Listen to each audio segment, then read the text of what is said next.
Hello everyone. तो आज हम सांबा के आगे का पढ़ेंगे।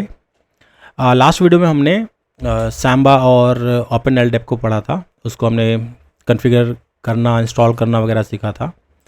और हमने एक विंडोज़ का जो मशीन है वो भी हमने उस पर ज्वाइन कराया था। आज हम ये जो दोनों हमारे पास जो एक्टिव डायरेक्टरी है और सांबा का जो ADDC है, ये दोनों को कंपेयर करके देखेंगे कि ये कितना एक जैसे है। और क्या जो विंडोज़ का एक्टिव डायरेक्टरी है, जिसके लिए हमें काफ़ी सारे पैसे देने पड़ते हैं, इवन कैल लाइसेंस भी खरीदना पड़ता है, तो क्या ये सांबा जो है ये उसको रिप्लेस कर सकता है। तो आइए हम चलते हैं पहले अपने लाइनक्स सर्वर की तरफ। तो ये मेरा लाइनक्स सर्वर है। तो कुछ सांबा के जो टूल्स वगैरह हैं उसके बारे में पहले बात कर लेते हैं, क्योंकि जो विंडोज़ है इसमें हमारे को पावर सेल के थ्रू और हमारे GUI के थ्रू हम इसको आराम से मैनेज कर सकते हैं। ठीक है, तो क्या ऐसा सिंपल टूल हमारे को सांबा के लिए मिलेगा और क्या ऐसे अच्छे ऑप्शंस हमें मिलेंगे? तो आज हम वो देखने वाले हैं। तो सबसे पहले कुछ CLI टूल्स के बारे में बात कर लेते हैं। जैसे कि आप सिर्फ CLI में काम करना चाहते हो तो आपके पास ऐसे ऑप्शंस हैं जिससे हम सांबा को अच्छे से मैनेज कर पाएंगे। तो सबसे पहले जो कमांड लाइन है, एक होता है हमारे पास सांबा टूल। ठीक है, तो यहाँ पे मुझे काफ़ी सारे ऑप्शंस दिख गए हैं यहाँ पे। जैसे जो अवेलेबल कमांड्स है, जैसे कंप्यूटर वगैरह है, यहाँ पे कॉन्टैक्ट है, DB चेक है, डेलीगेशन भी कर सकते हैं, DNS डोमेन, DRS, फॉरेस्ट है, FSMO भी है। तो ये फ्लेक्सिबल सिंगल मास्टर ऑपरेशन जो FSMO है, ये बिल्कुल वैसे ही जैसे हमारे एक्टिव डायरेक्टरी में होता है। ग्रुप भी दिख रहा है हमारे को, ग्रुप मैनेजमेंट भी दिख रहा है, साथ में ग्रुप पॉलिसी ऑब्जेक्ट भी दिख रहा है हमारे को, GPO। तो ऐसे कई सारे आपको ऑप्शंस मिल जाएंगे। तो कहने का मतलब है सांबा जो टूल है ये मेन टूल है जो काफ़ी सारे जो काम है हमारे बिल्कुल विंडोज़ की तरह करता है। इसमें फिज्मो जो रोल है वो भी आपको मिलेगा, साथ में ग्रुप पॉलिसीज भी मिलेंगे। तो वो अभी हम एक्सप्लोर करेंगे। इसके अलावा हमारे पास और भी जैसे सांबा के कई सारे कमांड्स वगैरह होते हैं। एग्जांपल जैसे आपको ग्रुप ऐड करना है तो सांबा टूल, फिर ग्रुप ऐड, फिर ग्रुप का नाम डालोगे तो वो ग्रुप भी ऐड हो जाएगा। GPO क्रिएट करना है तो सांबा टूल, उसके आगे GPO, फिर क्रिएट, फिर GPO का नाम डालेंगे। जैसे कई सारे हैं। DNS भी आप डाल सकते हो, सांबा टूल DNS, फिर जोन क्रिएट, उसके आगे आपका जो ऑप्शंस है लोकल होस्ट, फिर जो भी डोमेन है वैसा आपको करना पड़ेगा। एक इसमें अगर हम फिज्मो देखना चाहें तो सांबा टूल के आगे हम लिखेंगे फिज्मो, FSMO शो। तो यहाँ पे आपको क्या, ये देखिए, अब यहाँ पे हम देख सकते हैं आपको कई सारी चीज़ें यहाँ पे आपको देखने को मिलेंगे। ये आप देख सकते हैं, स्कीमा मास्टर रोल दिख रहा है मुझे, इंफ्रास्ट्रक्चर मास्टर दिख रहा है, RID एलोकेशन दिख रहा है, PDC एमुलेटर दिख रहा है, डोमेन नेमिंग मास्टर दिख रहा है। साथ में यहाँ पे देख पा रहा हूँ कि मुझे 2 एक्स्ट्रा जो रोल्स हैं वो भी नज़र आ रहे हैं, डोमेन DNS जोन्स और फॉरेस्ट DNS जोन। तो ये एक्चुअली में ये 7 होते हैं और एक्टिव डायरेक्टरी में वो 5 होते हैं। ठीक है, तो इस तरीके का है। और यहाँ पे हम CN देख सकते हैं, NTDS सेटिंग्स, CNDC04। तो बिल्कुल ये विंडोज़ की तरह ही हमारे को ये नज़र आ रहा है। इसके अलावा कुछ और भी कमांड होते हैं जैसे एडमिनिस्ट्रेटिव टास्क के लिए ना, जैसे हम सांबा के अंदर तो हमारे जैसे नेट कमांड होता है, ऐसे यहाँ पे भी नेट कमांड होता है, नेट ADS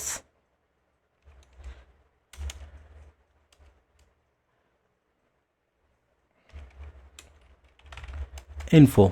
तो नेट ADS इन्फो क्या करता है ना, आपका जो LDAP सर्वर है उसका IP, उसका सर्वर का नेम, जो रेल्म है, जो डोमेन नेम होता है उसी को हम रेल्म कहते हैं यहाँ पे।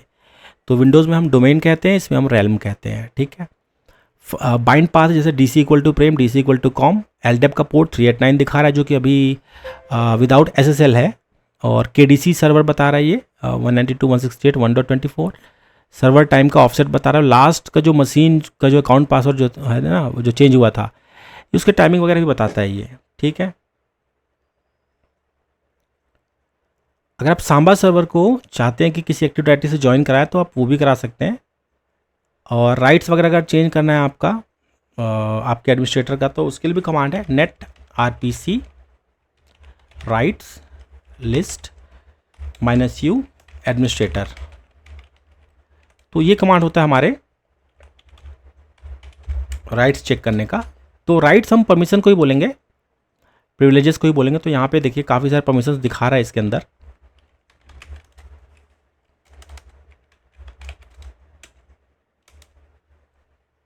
एक होता है कमांड इसके अंदर एसएमबी कंट्रोल, एसएमबी कंट्रोल, ये भी काफ़ी काम का होता है। ये देखिए इसके अंदर काफ़ी सारे आपको ऑप्शंस नज़र आएंगे। तो ये जो एसएमबी कंट्रोल है ये क्या करता है, आपके जो सांबा के कई सारे जो प्रोसेसेस चलते हैं ना, तो क्योंकि लाइनेक्स में इसको प्रोसेस को हम डीमन बोलते हैं, DAEMONS। तो जो डीमन होता है, जो सांबा के खासकर जो डीमन होता है उसको कौन कंट्रोल करता है, एसएमबी कंट्रोल। तो ये टूल है। जैसे आपको SMBD जो है इसका जो वो है डेमन टूल है SMBD, उसको हम देखते हैं तो लिखेंगे SMB कंट्रोल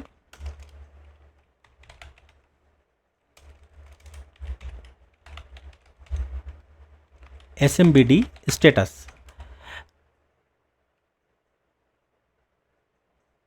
तो एक्चुअली में ये कमांड नहीं चल रहा है, इसको देखना पड़ेगा। SMB कंट्रोल,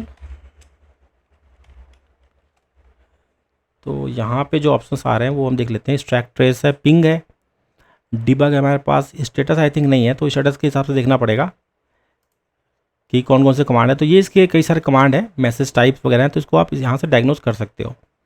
तो जैसे कि कई बार ऐसा होता है ना कि सर्वर मतलब जो टेक्नोलॉजी नया आते रहता है, जैसे कभी ये SMB का अगर नया वर्जन होगा तो शायद वो पीछे के जो वर्जन है ना वो शायद इसके अंदर ना हो, तो वो हम चेक कर सकते हैं। एक इसके अंदर कमांड होता है WB info, एक ये कमांड भी बहुत चलता है। ये क्या करता है, आपको जितने भी यूज़र्स हैं ना उसको लिस्ट कर देता है क्विकली।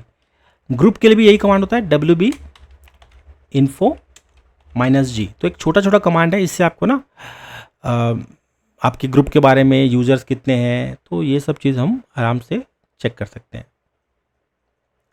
अब जैसे सांबा का जो यूज़र है उसका भी कोई डेटाबेस बनता होगा, तो उसके लिए क्या टूल है, PDB एडिट। तो एक ऐसा टूल आपको मिलेगा, इसको लिस्ट करना है तो -L लगाएंगे। जैसे मैंने ये किया PDB एडिट -L, तो ये देखिए ये ऐसे आपको एक लिस्ट भी मिल जाएगा।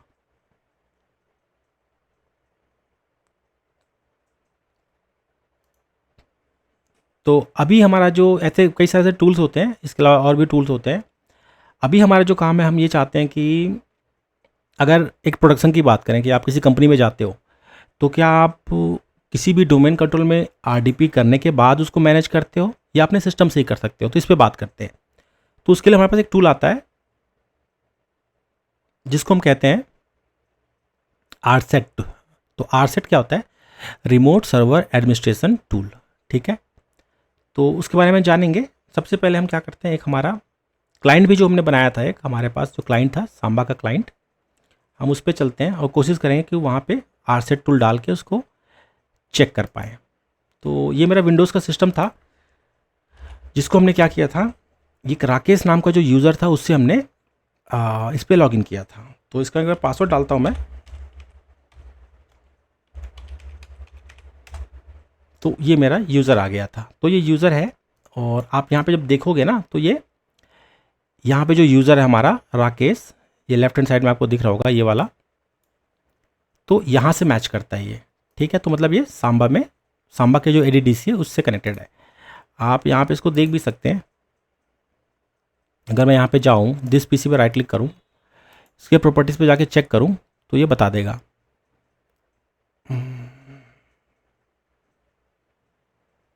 तो यहाँ पे मुझे जाना पड़ेगा,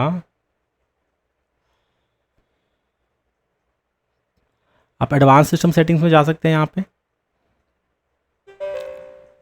तो जैसे कि मैं यहाँ पे देख पा रहा हूँ, ये जो एडवांस सिस्टम सेटिंग है उसके लिए आपको क्या है, एडमिनिस्ट्रेटर का प्रिविलेजेस चाहिए। तो क्योंकि इसको प्रिविलेजेस नहीं है तो ये वो काम नहीं कर पाएगा, क्योंकि ये नॉर्मल यूज़र है। तो मैं क्या करूँगा, अपना एडमिनिस्ट्रेटर का जो डोमेन एडमिनिस्ट्रेटर है, अब ये डोमेन एडमिनिस्ट्रेटर है, मतलब जो हमारा सांबा का जो सर्वर है उसका एडमिनिस्ट्रेटर है, मैं उसका पासवर्ड यहाँ पे डाल दूँगा, ठीक है। तो अब देखते हैं, तो मैं यहाँ पे देख पा रहा हूँ मेरा वो खुल गया है। तो ये इस तरीके से प्रिविलेजेस जो है वो काम करते हैं। आप चाहें तो जो राकेश नाम का यूज़र है ना उसको भी आप एज अ डोमेन एडमिनिस्ट्रेटर बना सकते हो, ताकि वो इसमें एज अ एडमिन वो काम कर सके। तो यहाँ पे हम देखते हैं जो हमारा कंप्यूटर नेम है, तो जैसे मैं चेंज पे क्लिक करता हूँ तो आपको यहाँ पे दिख जाएगा prem.com। ठीक है, तो ये हमारे सांबा का डोमेन नेम था, मतलब रेल्म था, इसी को हम रेल्म कहते हैं या आप डोमेन कह लो। ठीक है, अब रही बात टूल की, तो टूल के बारे में हम देख लेते हैं एक बार कि टूल का क्या काम है यहाँ पे। तो अगर मैं अपने विंडोज़ पे मैं चाहता हूँ कि जैसे ये मेरा एक सिस्टम है, ठीक है, और मैं चाहता हूँ कि यहाँ से मैं मैनेज करूँ, तो मुझे आरसेट जो टूल्स है ना वो मुझे यहाँ पे डाउनलोड करना पड़ेगा और यहाँ पे मुझे उसको इंस्टॉल करना पड़ेगा। तो वो भी हम एक बार करके देखते हैं। तो अगर आप चाहें और गूगल पे सर्च करें,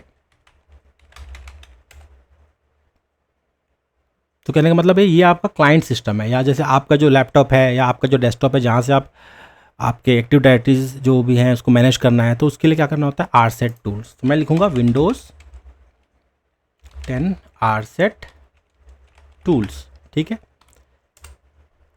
तो ये देखिए ये आपको एक टूल मिलेगा यहाँ पे ऐसे माइक्रोसॉफ्ट की साइट पे, और ये माइक्रोसॉफ्ट का ही टूल है। जैसे एमएमसीज होते हैं ना, उसके अंदर जो भी आपके मॉड्यूल्स होते हैं वो यहाँ पे इंपोर्ट हो जाता है। तो ये बस यही कह रहा है। यहाँ पे आपको दो वर्जन्स आपको देखने को मिल जाएगा, एक आपका 32 बिट होगा जो x86 कहलाता है, और एक x64 होता है। तो ये जो होता है ये हमारे 64 बिट के लिए होता है। तो मैं क्या करूँगा, मैं डाउनलोड करूँगा और यहाँ पे मुझे चूज़ करना पड़ेगा कि मैं कौन सा वर्जन करना चाहता हूँ, और इसको मैं डाउनलोड कर लूँगा। तो जैसे आप डाउनलोड करोगे आपके सिस्टम में यहाँ पे डाउनलोड हो जाएगा, और आपको क्या करना है, इसको इंस्टॉल करना है। जैसे इंस्टॉल करोगे तो कुछ एक्स्ट्रा एडमिनिस्ट्रेटिव टूल्स हैं जो कि एंटरप्राइज में आपके सिस्टम एडमिनिस्ट्रेशन के, रिमोटली सिस्टम एडमिनिस्ट्रेशन जैसे उसको नाम है, उसका नाम है रिमोट, है ना। तो रिमोट सर्वर एडमिनिस्ट्रेशन टूल आरसेट, तो वो उसके नाम से पता चल रहा है कि रिमोट का कुछ टूल होगा। तो उसको भी हम एक्सप्लोर करते हैं। और जैसा कि यहाँ पे तो एक्सेस नहीं है राकेश को, तो फिलहाल मैं फिर एडमिनिस्ट्रेटर से करता हूँ।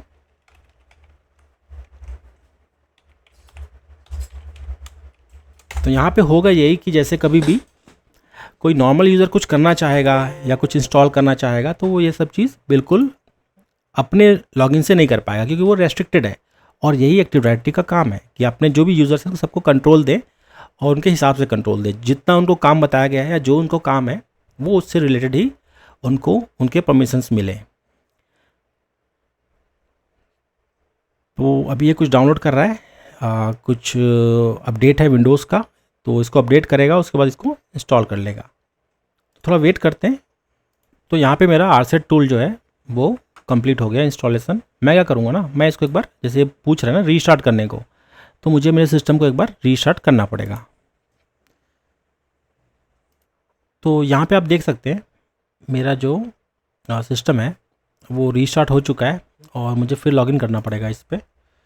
मैं फ़िलहाल जो नॉर्मल जो मेरा यूज़र है मैं उसी से लॉगिन करता हूँ।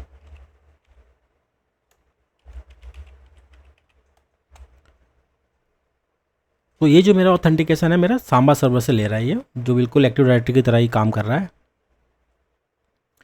इस पर हमने जो आरसेट जो टूल डाला है ना, हम उसको यूज़ करके देखेंगे और कोशिश करेंगे कि राकेश को डोमेन एडमिन बनाने की।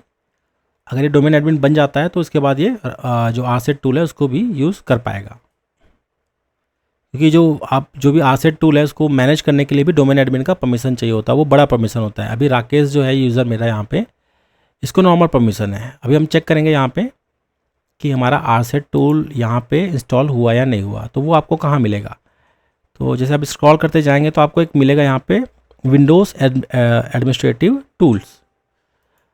तो इसके अंदर आप जाएंगे देखेंगे कि जैसे मैंने वो टूल इंस्टॉल किया तो मुझे काफ़ी सारे यहाँ पे ऑप्शंस मिल गए। अब जैसे मैं चाहता हूँ कि मैं एक बार यूज़र एंड कंप्यूटर्स पे जाऊँ, तो ये मेरा यूज़र एंड कंप्यूटर खुल गया है, और मैं यहाँ पे देख पा रहा हूँ ये मेरा सांबा का है, ये मेरा विंडोज़ नहीं है। ये मैंने जो लाइनक्स के ऊपर जो मैंने सांबा डाला है ये उसी का है, क्योंकि इसका जो रेल्म का जो नेम है ना वो prem.com है, उसका prem.local था। यहाँ पे मैंने यूज़र देख लिया, ये राकेश है। मैं चाहता हूँ इसको इसके प्रॉपर्टीज़ पे जाके इसका जो मेंबर है, जैसे डोमेन यूज़र है ओनली, इसको मुझे डोमेन एडमिन बनाना पड़ेगा क्योंकि इसको पूरा फुल परमिशन नहीं है। और आप यहाँ पे अगर लोकेशंस पे देखोगे ना तो आपको काफ़ी कुछ देखने को मिलेगा यहाँ पे। जैसे ये देखो, ये एक बिल्कुल ट्री की तरह है, ये एंटायर डायरेक्टरी बोल रहा है। तो prem.com जो है उसका डायरेक्टरी ऐसे है। तो आप एंटायर डायरेक्टरी भी करके खोज सकते हो। आपके पास एक ही डायरेक्टरी है, अगर आपके पास मल्टीपल होते हैं तो मल्टीपल में सर्च करता। तो आप चाहो तो इसमें या ऊपर आप कहीं पे भी सर्च कर सकते हो।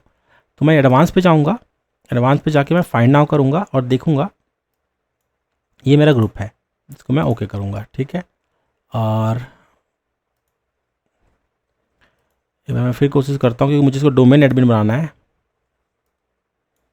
तो ये एडमिनिस्ट्रेटर्स है मेरे पास और ये रहा मेरा डोमेन एडमिन्स। अब दोनों में क्या डिफरेंस है? एडमिनिस्ट्रेटर मतलब ये जो लोकल जो कंप्यूटर है इसका एडमिनिस्ट्रेटर बन जाएगा, ये आपका डोमेन का नहीं बनेगा। मतलब डोमेन कोई मैनेज नहीं कर पाएगा, ये सिर्फ एडमिनिस्ट्रेटर को ही करेगा। मतलब इस सिस्टम का वो लोकल बन जाएगा। तो आप चाहते हो कि किसी यूज़र को उस सिस्टम में, अपने ही लोकल सिस्टम में वो कुछ भी कर पाए, मतलब वो कुछ भी इंस्टॉल कर पाए या किसी तरीके से उसमें कुछ एडमिनिस्ट्रेटिव काम कर पाए, ठीक है। तो अपने इस, अगर आप उसको लोकल एडमिन बना देते हो, लोकल एडमिन कहने का मतलब एक होता है डोमेन एडमिन, एक होता है लोकल एडमिन, दोनों में डिफरेंस है। सिर्फ एडमिनिस्ट्रेटर का मतलब हो गया कि इस लोकल सिस्टम का जो है, जो मैनेज करेगा उसका एडमिनिस्ट्रेटर, वो डोमेन को मैनेज नहीं कर पाएगा अगर ये सिर्फ एडमिनिस्ट्रेटर बनाते हो तो। लेकिन जो डोमेन एडमिन है वो किसी भी सिस्टम में एज ए एडमिनिस्ट्रेटर काम कर सकता है, चाहे वो ये सिस्टम हो या किसी और सिस्टम में हो। तो कहने का मतलब ये है यहाँ पे जो आपके सिस्टम एडमिनिस्ट्रेटर होते हैं ना, जो विंडोज़ में जैसे जो काम करते हैं, तो उनको डोमेन एडमिन्स का प्रिविलेजेस होता है, ना कि एडमिनिस्ट्रेटर का। तो फिलहाल मैं क्या करूँगा ना, मैं इसको हटा दूंगा और मैं कोशिश करता हूँ ये एक बार हो जाए। तो अभी देखिए डोमेन एडमिन्स बन गया है ये, मैं इसको ओके कर दूंगा। तो आपको ये कभी भी आप ऐसा कर, क्योंकि देखो ये जो है ना ये स्टैंडर्ड यूज़र है, तो जब आपका स्टैंडर्ड यूज़र है वो ये काम नहीं कर पाएगा क्योंकि इसको ना प्रिविलेजेस ही नहीं है। तो आपको क्या करना होगा, या तो आप यहाँ से आप उसको मैनेज कर लो, उसको आप डोमेन एडमिन बना दो, है ना। तो ऐसा हम करेंगे। अभी हम क्या करेंगे, राकेश को ना एक डोमेन एडमिन का प्रिविलेजेस दे देंगे। कहने का मतलब जो सिस्टम एडमिनिस्ट्रेटर होता है ना वैसा वाला प्रिविलेजेस दे देंगे, ताकि वो क्या करे, वो यहाँ पे एडमिनिस्ट्रेटिव काम कर सके, मतलब डोमेन वगैरह को मैनेज कर सके, यूज़र ऐड कर सके, कंप्यूटर ऐड कर सके, या जो भी इसको करना है वो ऐसा काम कर सके। मतलब जो आपको सिस्टम एडमिनिस्ट्रेटर जो होता है ना, जो काम वो कर लेता है, हम वही काम उससे करवाएंगे। तो चलिए इसका हम कोशिश करते हैं। हम क्या करेंगे ना, हम जाएंगे हमारे सांबा सर्वर पे। मैं यहाँ पे गया, ठीक है। अभी आप यहाँ पे देख लो, जो मेरा राकेश नाम का जो यूज़र है, इसकी मैं प्रॉपर्टीज़ पे गया, ठीक है। मैं इसके प्रॉपर्टीज़ पे गया और जो मेंबर देख रहा हूँ तो ये सिर्फ डोमेन यूज़र का है ना, इसको प्रिविलेजेस है ना कुछ, तो ये अपने आप को तो नहीं कर सकता ना ऐड इस पे। तो हम वही चीज़ हम चेक करेंगे कि ये कैसे उसको कर पाता है।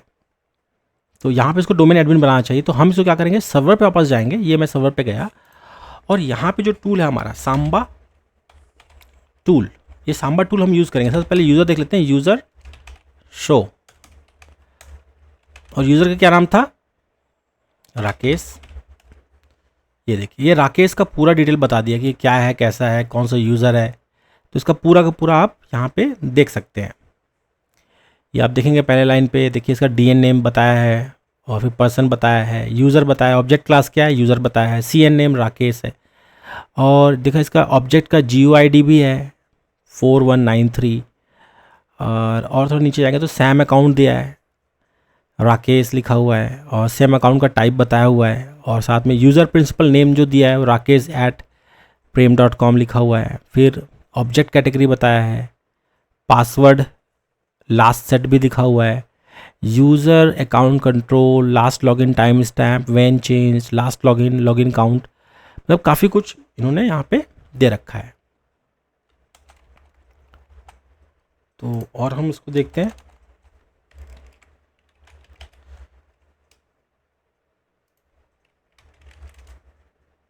ठीक है, तो यहाँ पे हम आ गए।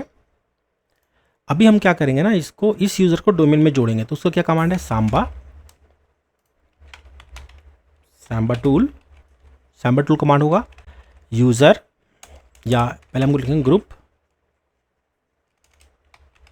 Group add members. तो इसके कमांड इसके हिसाब से चल रहे हैं। और मैं ग्रुप का क्या नाम था, डोमेन एडमिन्स, ये मेरा ग्रुप का नाम था। अब यूज़र का नाम क्या था? राकेश।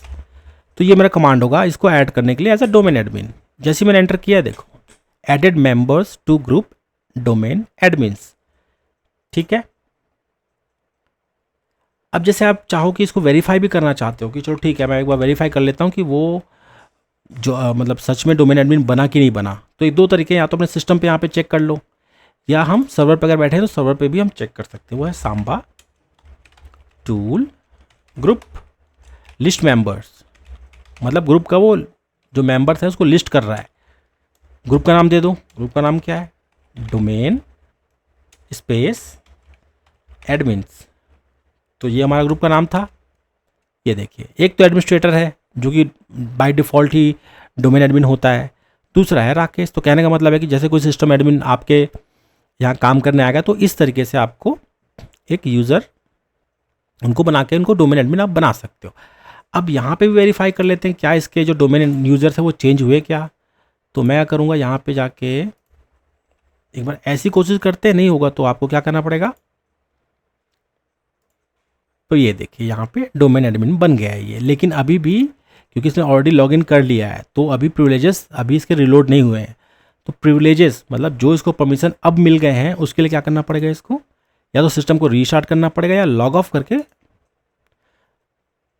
फिर से साइन इन करना पड़ेगा। तो मैंने अभी साइन आउट कर दिया है इसको, राकेश को। अब फिर कोशिश करेंगे कि राकेश यूज़र से ही हम एडमिन वाला काम कर पाएँ। तो मैंने क्या किया ना, फिर से मैंने इसका पासवर्ड दे दिया साइन आउट करके। देखते हैं इसको प्रिविलेजेस मिलते हैं नहीं मिलते, और उसके हिसाब से हम इसको और अच्छे से एक्सप्लोर करेंगे।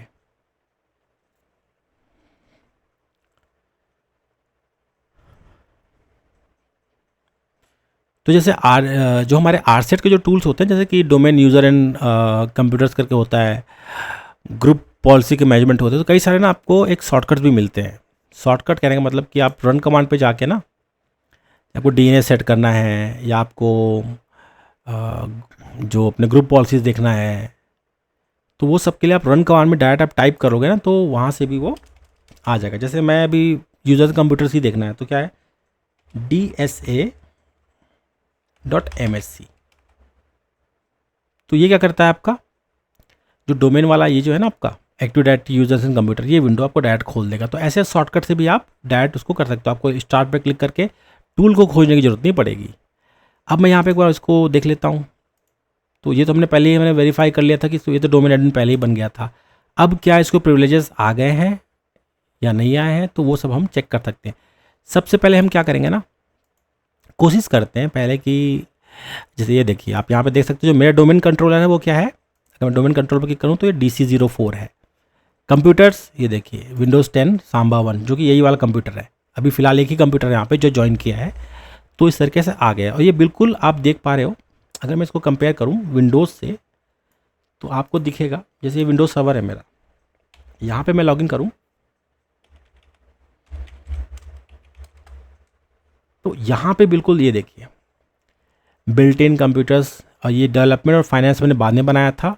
ये देखिए फॉरेन मैनेज्ड, और ये सेल्स मैंने बाद में बनाया था। यूज़र देखिए ये जितने भी आपके कंटेनर्स जो बने हैं ना ये बिल्कुल ऐसे ही बने हैं, ठीक है। तो जैसे मैं चाहता हूँ कि मैं भी इसके अंदर कुछ बनाऊँ, है ना, मैं चाहता हूँ OU बनाऊँ, तो राइट क्लिक करो, न्यू पे क्लिक करो। न्यू पे क्लिक करने के बाद क्या है आपको ऑर्गेनाइजेशन यूनिट। तो सबसे पहले मैं बनाना चाहता हूँ फाइनेंस, ठीक है। और अगर मेरे को प्रिविलेजेस होगा तो ये बन जाएगा। देखिए मेरे को प्रिविलेजेस आ गया, मतलब राकेश जो यूज़र है उसको प्रिविलेजेस मिल गया, तो इसलिए यहाँ पे इसको बना लिया मैंने।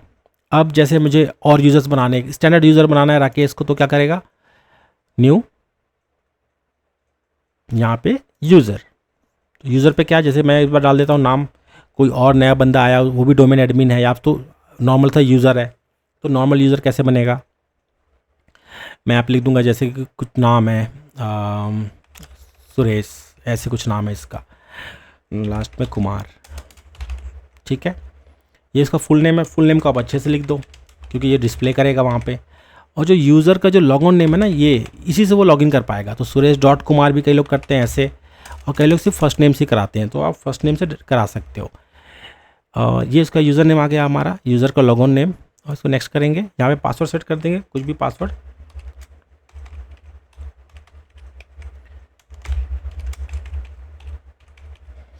और यहाँ पे कुछ ऑप्शंस है, अब चाहो तो जैसे ही सुरेश लॉगिन करे ना वो, तो अपना पासवर्ड को चेंज करना ही पड़े, फोर्स करा सकते हो। और अकाउंट डिसेबल वगैरह जो भी है, नेवर पासवर्ड नेवर एक्सपायर, अगर आप सर्विस अकाउंट बना रहे हो तो पासवर्ड नेवर एक्सपायर करना पड़ेगा। फिलहाल मैं ऐसे लिख करके इसको फिनिश कर देता हूँ। तो आप देखेंगे सुरेश कुमार नाम का ये बन गया।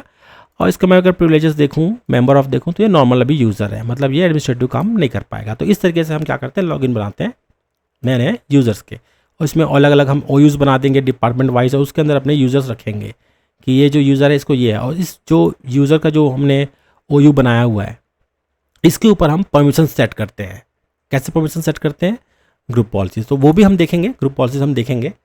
हम ये कंपेयर करेंगे कि ग्रुप पॉलिसीज जो है सांबा में कैसे चलता है और साथ में हमारे विंडोज़ में कैसे चलता है। क्या आपका जो सांबा सर्वर है ग्रुप पॉलिसी में बिल्कुल विंडोज़ एक्टिव डायरेक्टरी की तरह काम करता है कि नहीं। तो पर्पस हमारा यही है।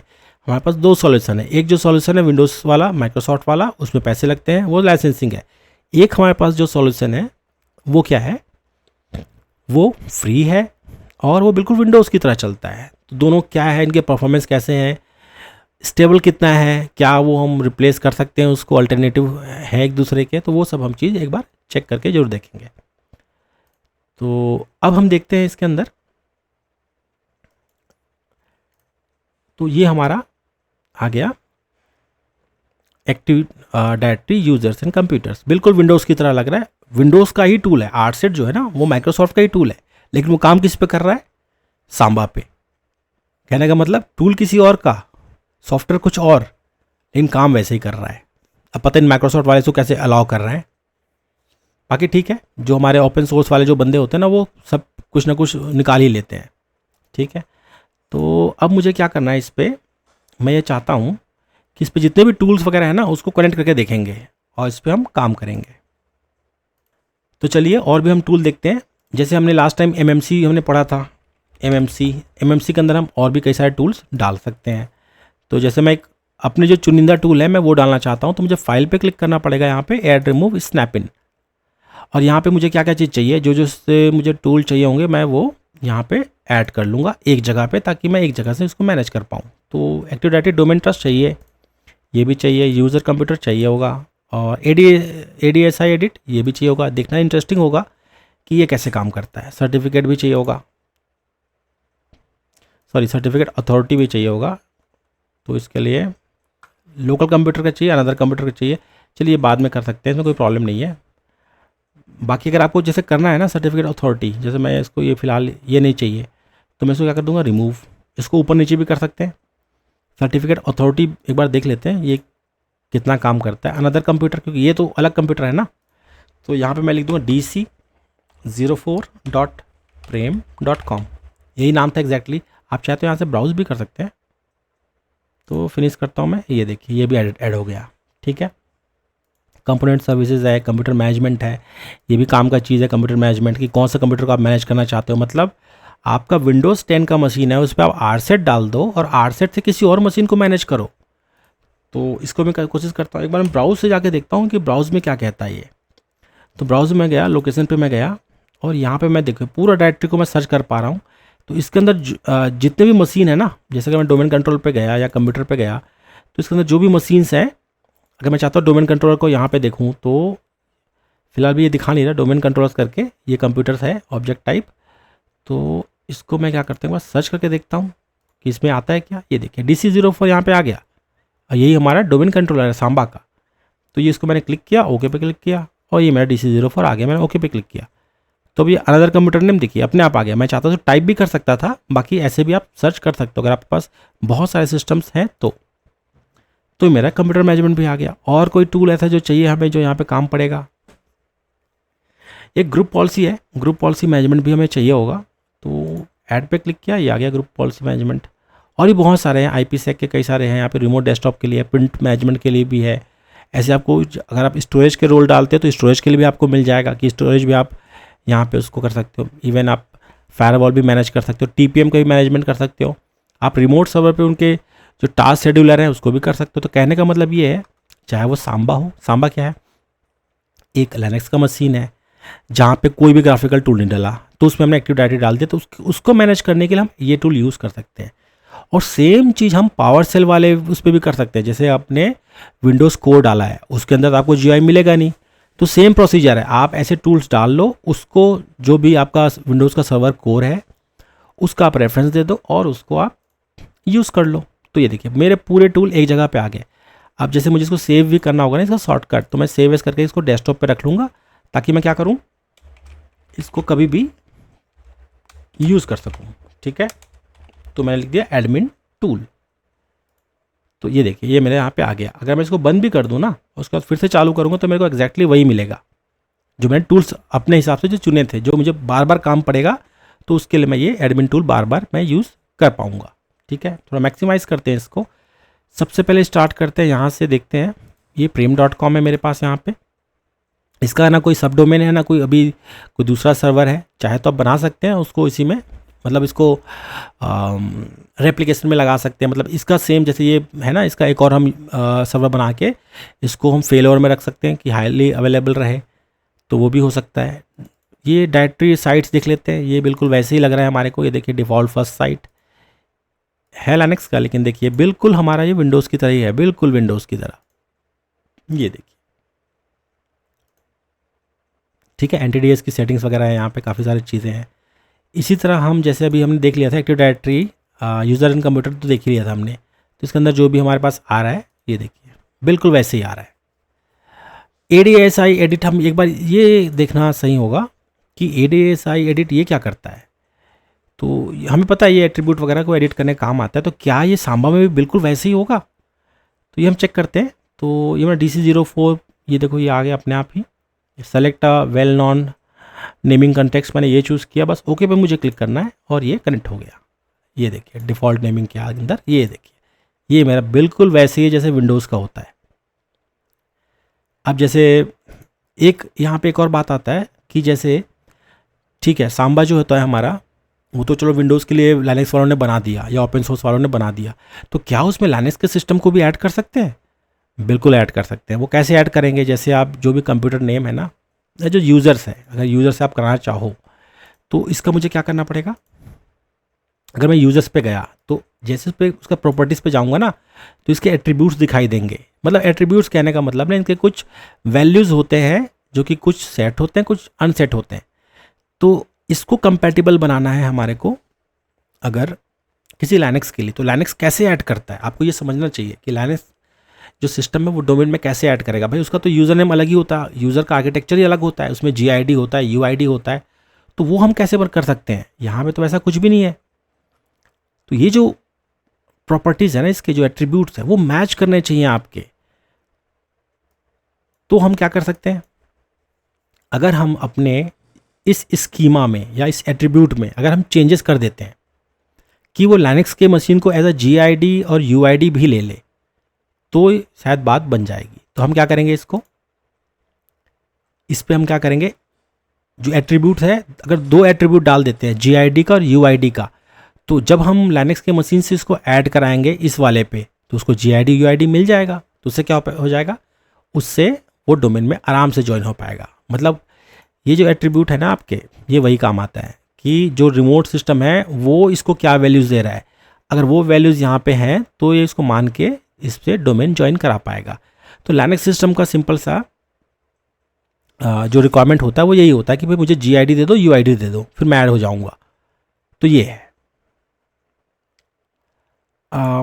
ये देखिए हमने ADSI तो हमने पूरा देख लिया, हमने बिल्कुल वैसे ही है। ये देखिए OU वगैरह है, अगर इसका DN वगैरह देखना चाहते हैं तो आप DN वगैरह भी देख सकते हैं। सिक्योरिटीज़ भी हम कर सकते हैं बिल्कुल। ये देखिए बिल्कुल विंडोज़ की तरह सिक्योरिटी आ रहा है। देखिए विंडोज़ में बस यही होता है कि जो अकाउंट होता है ना वो ऐसे कुछ स्टार्ट होता है और उसमें कुछ GID या UID नंबर होता है। जैसे मैं देखूँ यहाँ पे ये यूज़र है, तो यूज़र का जो ID है वो S-1521880 ऐसा बहुत लंबा सा लिखा रहा है। लेकिन लाइनेक्स में ऐसा नहीं होता। लाइनेक्स में क्या होता है, अगर आप UID की बात करो तो लिखोगा 1001, 1002, 1003, वो ऐसे बनते जाएगा।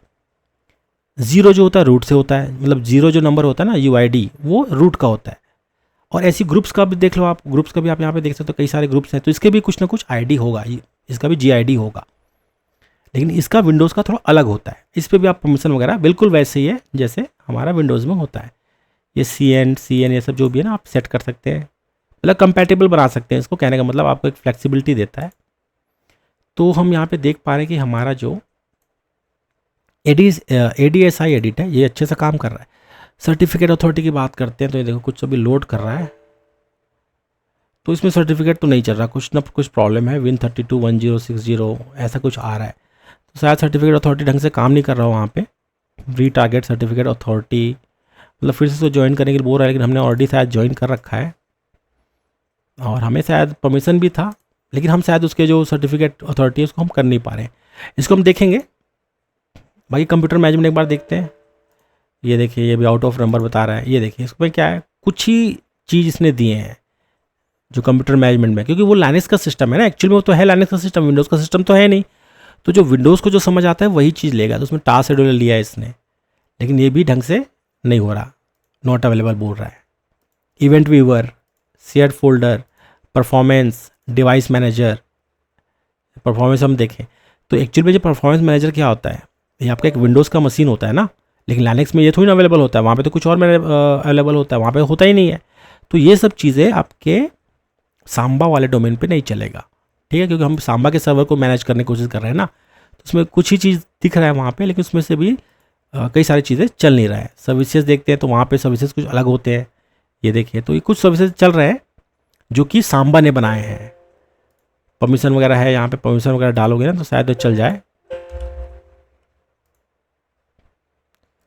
सर्विसेज, कुछ सर्विसेज चल रहा है, जैसे कि ये है फेल टू रन बोल रहा है ये, तो ये सांबा की वजह से है। लाइनक्स में ऐसा आर्किटेक्चर होता ही नहीं है, तो वहाँ पे ऐसा कुछ सिस्टम ही नहीं है कि आप वहाँ के जो कुछ सर्विस को मैनेज कर पाओ। हाँ, आप वेबमिन अगर यूज़ करते हो तो वहाँ से आपको एग्जैक्टली पता चलेगा कि लाइनक्स का क्या है, क्योंकि वो अपने आप ही रिकॉग्नाइज कर लेता है, आपको बताना पड़ता है कि भाई वो लाइनक्स का सिस्टम है। ग्रुप पॉलिसी एक चीज़ है जिसको हम अच्छे से देख सकते हैं, क्योंकि ग्रुप पॉलिसी एक्टिव डायरेक्टरी में भी होता है और हमारे सांबा में भी होता है। तो जैसे ये सांबा का सर्वर था मेरा, डोमेन्स, ये डोमेन का कुछ लिखा हुआ है, फिर इसके कुछ पॉलिसीज़ वगैरह दिए हैं, साइट्स है, ग्रुप पॉलिसी मॉडलिंग, रिजल्ट्स, ये डोमेन कंट्रोलर के ऊपर, फाइनेंस के ऊपर, ये कुछ स्टार्टर GPO वगैरह है, तो कुछ है क्रिएट स्टार्टर GPO, ऐसा कुछ लिखा रहा है, group policy, remote update, firewall ports. तो ये पॉलिसीज़ कुछ पहले से बने बनाए ऑलरेडी होते हैं, जिसको हम क्या कहते हैं, स्टार्टर GPO। स्टार्टर GPO का ये काम है कि आपको एक पहले से टेम्पलेट बना के दे देता है, जैसे कि ये क्या टेम्पलेट है, ये कह रहा है कि ग्रुप पॉलिसी रिमोट अपडेट, मतलब रिमोटली अपडेट कर दो फायरवॉल के पोर्ट्स को। अगर मैं इसको राइट क्लिक करूँ और इसको देखूँ, आई थिंक ये एडिट नहीं हो रहा, लेकिन अगर एडिट होता तो हम इसको अच्छे से देख पाते। New GPO from starter GPO, ठीक है, तो फायरवॉल ऐसा कुछ लिख देते हैं, बस कोशिश करते हैं क्या करता है एक बार देखने की। अब एक्सेस डिनाइड बोल रहा है ये, मतलब ये चल नहीं रहा, क्यों? हो सकता है कि इसको परमिशन ना हो, एंटरप्राइज परमिशन ना हो, तो ये एक तरीका हम ये देख सकते हैं। और कोई हम पॉलिसीज़ देख सकते हैं जो हमारे काम का हो, जैसे फाइनेंस पे मैं कुछ पॉलिसीज़ लगाना चाहता हूँ, तो क्या करूँगा, फाइनेंस वाले, मान के चलो फाइनेंस वाले कई सारे यूज़र हैं आपके, उसको मैं कुछ पॉलिसीज़ लगाना चाहता हूँ, तो कैसे आप पॉलिसी लगाओगे? अगर कोई यूज़र आपका है, अगर वो फाइनेंस के अंदर आता है, या कंप्यूटर है जो फाइनेंस के अंदर आता है, तो उस पर आपको पॉलिसी लगाना है, तो कैसे पॉलिसी लगाएंगे? दो तरीके होते हैं, तो आपके ऑलरेडी अगर पहले से या टेम्पलेट में बने हुए पहले से पड़े हुए हैं आपके पॉलिसीज़, तो उसको लिंक कर दो, एक तो ये है। दूसरा है आपका create a GPO in this domain and link it here, तो आप नया पॉलिसी भी बना सकते हो। जैसे मैं लिखता हूँ टेस्ट पॉलिसी, ऐसा कुछ लिख देता हूँ। सोर्स वगैरह मेरे पास कुछ नहीं है, मैं सिर्फ दो ही यहाँ पे दिखा रहा है, फिलहाल नन करता हूँ, ओके पे क्लिक करता हूँ, तो ये कुछ टेस्ट पॉलिसी यहाँ पे लिखा हुआ आ गया। अब ये क्या है मुझे समझ नहीं आ रहा, मैं इसको राइट क्लिक करता हूँ, एक बार एडिट करता हूँ। एडिट करने से क्या ऑप्शन देता, ये देखिए, एडिट करने से मुझे कुछ और एक स्पेशल ऑप्शन देने लग गया। अब ये खुला है एग्जैक्ट पॉलिसीज़, मतलब है पॉलिसी वहाँ पे, लेकिन एग्जैक्टली जो पीछे में जो पॉलिसीज है वो ये सब है। दो तरह के आपके पॉलिसीज मिलेंगे, यूज़र कॉन्फ़िगरेशन और कंप्यूटर। अगर कंप्यूटर को कॉन्फ़िगर करना चाहते हो तो ये पॉलिसीज पकड़ो, अगर सिर्फ यूज़र को करना चाहते हो तो ये पॉलिसीज पकड़ो। तो एक बार यूज़र के पॉलिसीज कुछ देख लेते हैं, मतलब यूज़र से जो रिलेटेड है ना, ये वो पॉलिसीज़ है। सॉफ्टवेयर इंस्टॉलेशन पे कुछ पॉलिसीज बताएगा यहाँ पे, अभी फ़िलहाल कुछ है नहीं यहाँ पे दिख रहा है। ये न्यू करेंगे तो पैकेज वगैरह कुछ है। विंडोज़ की सेटिंग देख रहे हैं यहाँ पे, कुछ लॉगिन लॉग ऑफ के बारे में कुछ बता रहा है कि लॉगिन लॉग ऑफ का कुछ हो सकता है। तो ये कुछ पॉलिसीज़ है, पावर सेल के स्क्रिप्ट्स वगैरह हैं यहाँ पे। For this GPU run this script, run PowerShell script first then last. तो कुछ लॉगिन, ये क्या है ना, लॉगिन और लॉग ऑफ पे कुछ स्क्रिप्ट चलाने की बात कर रहा है। एक सिक्योरिटी सेटिंग्स है, ये हम देख लेते हैं। ये शायद इसके अंदर काफ़ी सारी चीज़ें नज़र आ रहे हैं। मैं तो उसको बड़ा करता हूँ, देखता हूँ। इंटरप्राइज ट्रस्ट, ट्रस्टेड पीपल है। रेस्ट्रिक्शन कुछ पॉलिसीज़ है यहाँ पे, no software restricted policy. Folder reduction है, फोल्डर का रिडक्शन करना है डेस्कटॉप का। ये स्टार्ट मेनू, तो फिलहाल भी कुछ पॉलिसीज़ मुझे नज़र नहीं आ रहे यहाँ पे। और पॉलिसी बेस्ड QoS है, डिप्लॉयमेंट प्रिंटर्स है, प्रिंटर से रिलेटेड जो भी आपको अगर कुछ पॉलिसीज़ बनाने हैं तो ये उसके लिए काम आ रहा है। एक मुझे मिलता है यहाँ पे एडमिनिस्ट्रेटिव टेम्पलेट्स। अब ये क्या चीज़ है? ये कुछ टेम्पलेट्स हैं, शायद ऐसा लग रहा है मुझे कि बहुत सारे कुछ इसके अंदर हो सकता है कि टेम्पलेट्स हों। तो इसमें कई सारे आपको ऑप्शंस मिलेंगे। एक होगा ऑल सेटिंग। ऑल सेटिंग क्या करता है?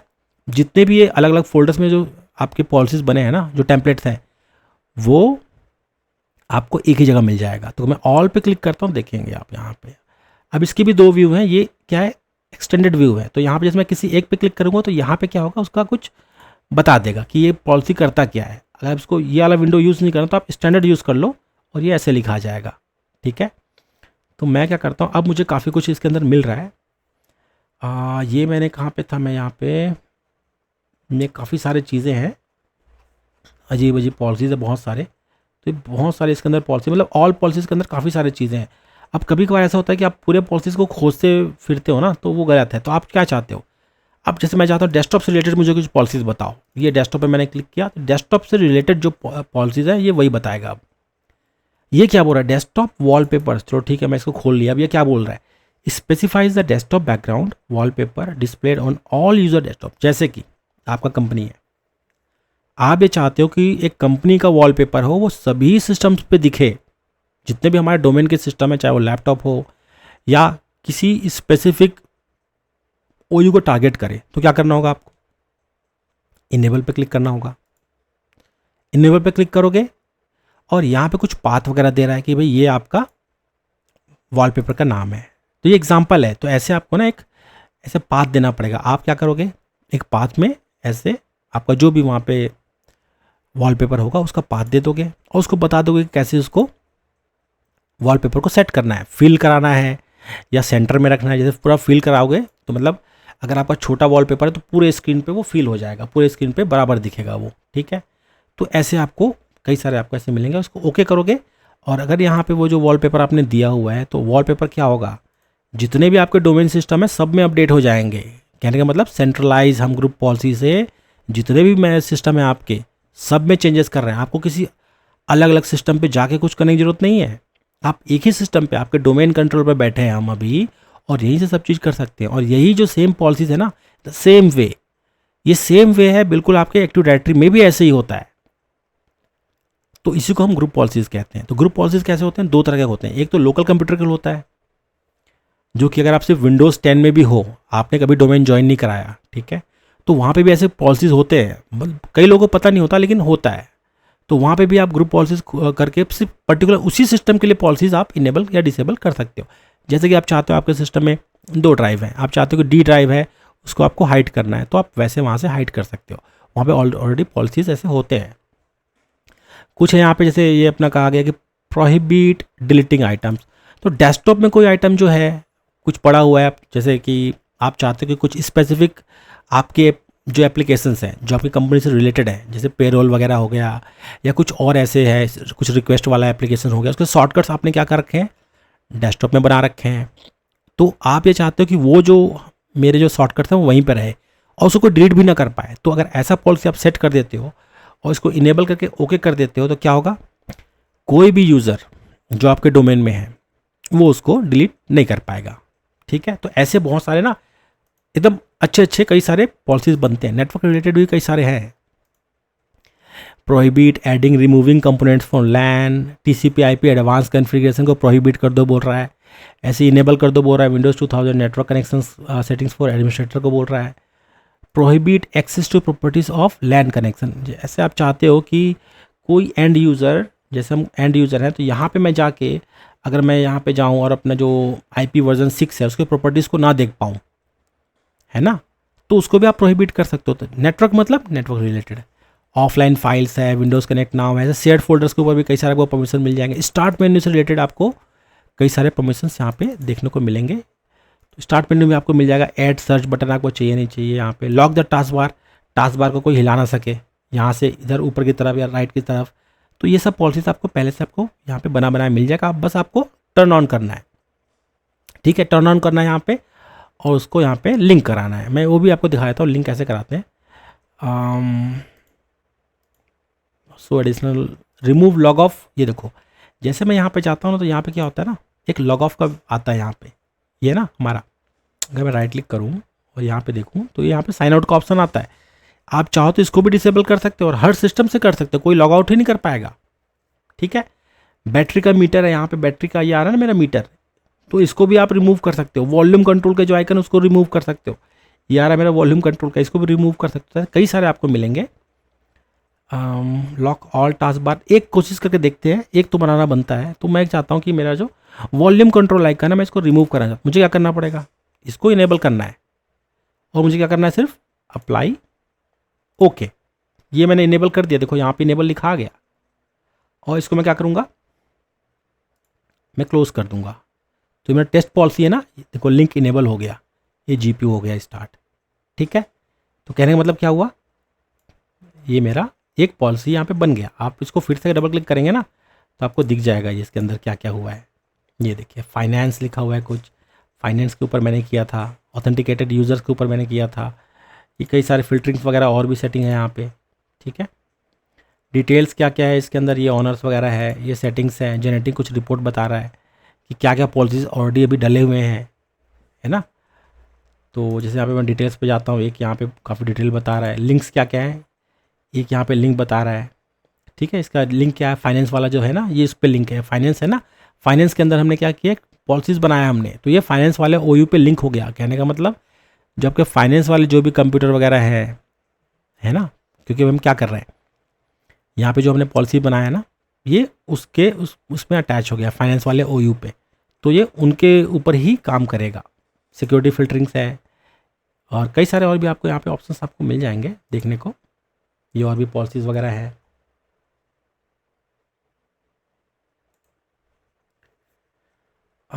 एडमिनिस्ट्रेटिव टेम्पलेट्स है यहाँ पे शो कर दिया मैंने। ये देखिए पॉलिसी डेफिनेशन ADMX, यहाँ पे भी कुछ है। रिमूव द वॉल्यूम, ये देखिए, तो ये वो पॉलिसी का पूरा जितना भी डिटेल है वो पूरा डिटेल बताएगा। ठीक है, इसको हमने कहाँ लिंक किया है, फाइनेंस पे। तो अगर फाइनेंस में अगर मैं राकेश यूज़र हो या जो भी आप यूज़र को इसके अंदर लाते हो, तो जैसे ही वो अपना सिस्टम में अगर ये पॉलिसी अपडेट होता है, जैसे रीस्टार्ट करके, तो पॉलिसी अपने आप ही अपडेट हो जाता है, तो ये जो मेरा आइकन है वो गायब हो जाएगा। ठीक है, तो ये तरीका है इसको काम करने का। आप चाहते हो कि ये पूरा डोमेन पे हो जाए, तो आप यहाँ पे भी राइट क्लिक करके यहाँ पे आप कर सकते हो। तो इससे क्या होगा, जितने भी डोमेन में जितने भी है ना, सब सिस्टम में यही वो काम करेगा।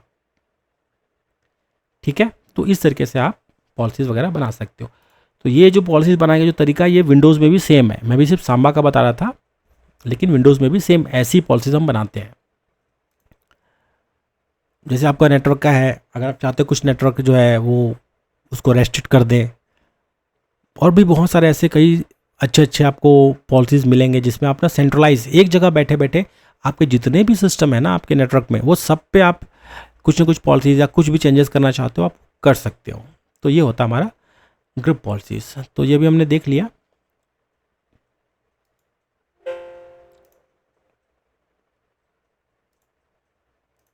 नेक्स्ट हम देखते हैं। तो चलिए अब बात करते हैं एक्टिव डायरेक्टरी या सांबा के आर्किटेक्चर और प्रोडक्शन यूज़ के बारे में। तो जैसा कि एक्टिव डायरेक्टरी है हमारा, ये काफ़ी वाइडली यूज़ होता है। बड़े बड़े जितनी भी कंपनियां सब एक्टिव डायरेक्टरी पे ही डिपेंड करती हैं।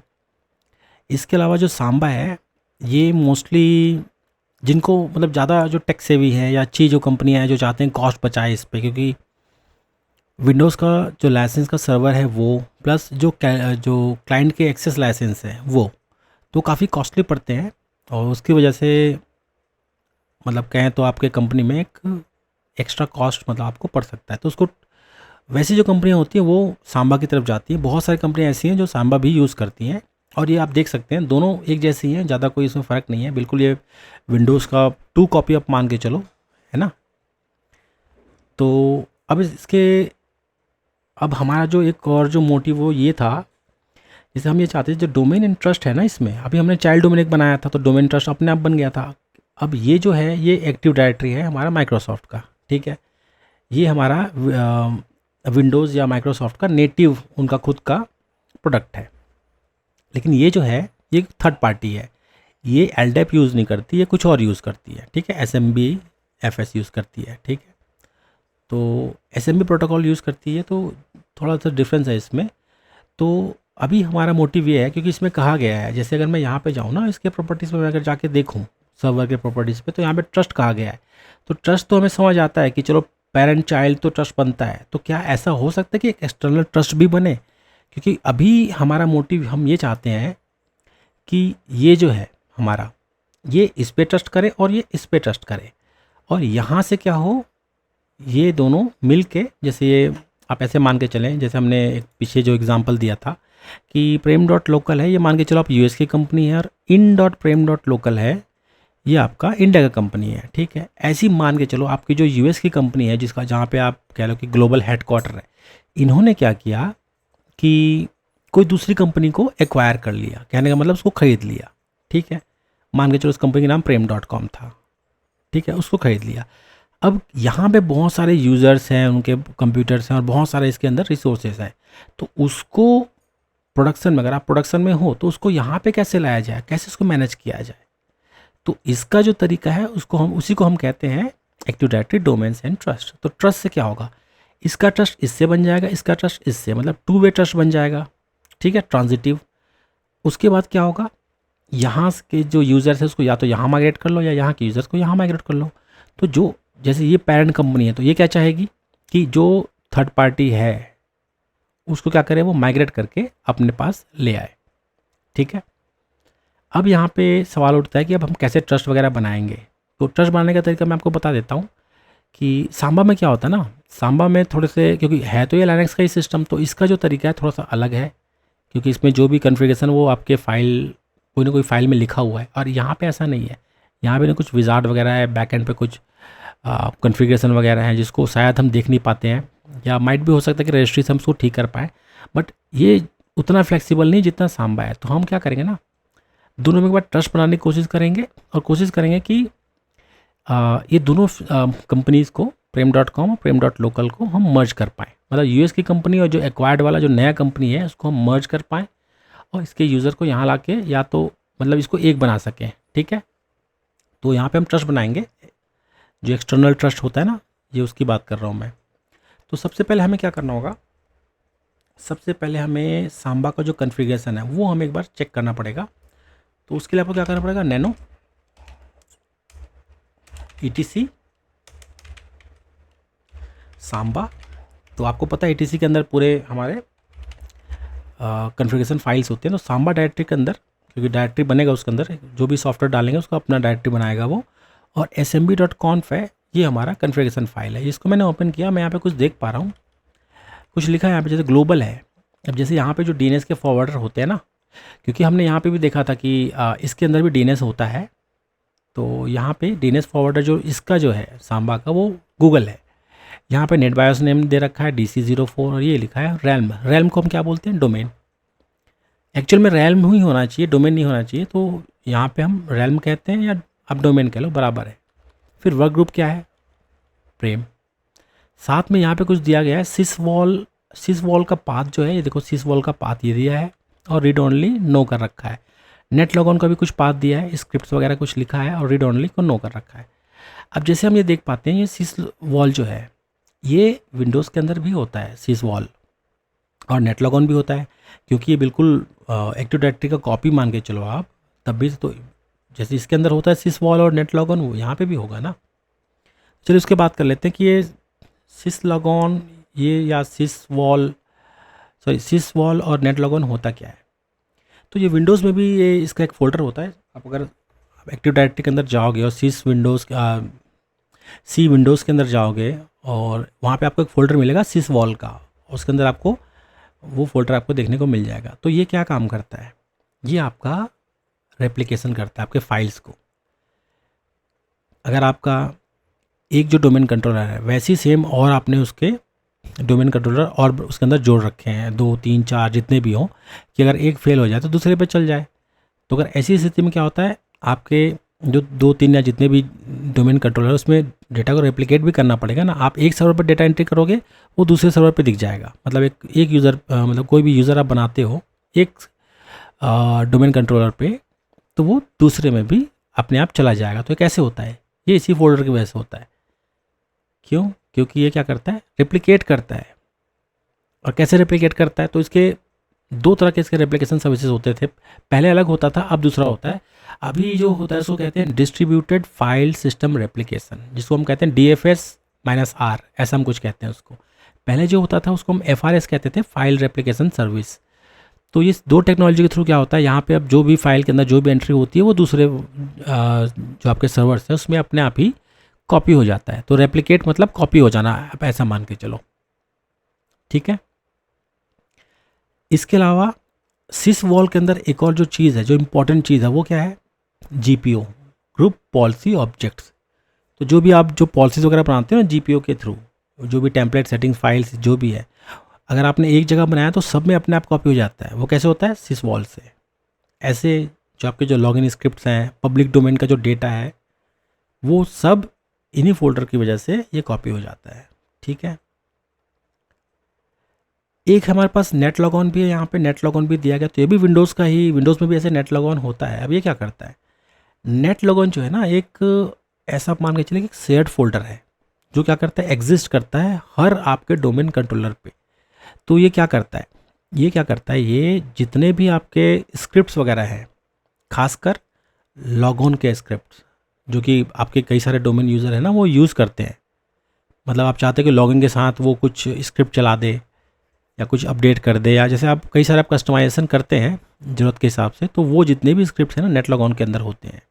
इसी को हम कहते हैं लॉगऑन स्क्रिप्ट। तो लॉगऑन स्क्रिप्ट्स कहाँ होते हैं, नेट लॉगऑन के फोल्डर के अंदर, और ये हर डोमेन कंट्रोलर पे होते हैं। आप जैसे किसी भी डोमेन से ऑथेंटिकेट करते हैं तो वैसे वो जो स्क्रिप्ट आपने लगा रखा है या स्क्रिप्ट नहीं भी लगा रखा है तो भी से वो आपको वहाँ से नेट लॉगऑन जो है वो उसको एक्सेस करेगा। स्क्रिप्ट है तो उसको एग्जीक्यूट करेगा। इसका भी एक फोल्डर होता है, विंडोज़ के अंदर ही होता है, सी विंडोज़ सिस वॉल के अंदर ही होता है इसका। और जैसे आप चाहते हैं कि नेट लॉगऑन है उसको अगर आप खोलना चाहें, या जैसे कि आप कोई लॉगऑन का स्क्रिप्ट आप बनाना चाहते हैं, तो वो नेटवर्क से ना एक्चुअल में एक्सेसिबल होता है। आप किसी भी क्लाइंट सिस्टम से भी ना उसको एक्सेसिबल करा सकते हैं, क्योंकि उसको एंड यूज़र के जो सिस्टम है ना उसमें उसको चलाना होता है। तो अगर वो एक्सेसिबल ना हो तो नहीं चलेगा ना वो। तो ये क्या करता है ना, ये जो नेट लॉगऑन वाला जो फोल्डर है वो शेयर्ड होता है आपके जितने भी क्लाइंट है, डोमेन कंट्रोलर हैं, सब में, ताकि वो जैसे ही लॉगिन करे और वो स्क्रिप्ट चल जाए। तो इसका काफ़ी इंपॉर्टेंस है हमारा एक्टिव डायरेक्टरी में। कंसिस्टेंसी के लिए होता है, सेंट्रलाइज मैनेजमेंट के लिए होता है, ट्रबल शूट भी करते हैं इससे, कई सारे काम हैं इसके, ठीक है। तो यहाँ पे हम आ गए।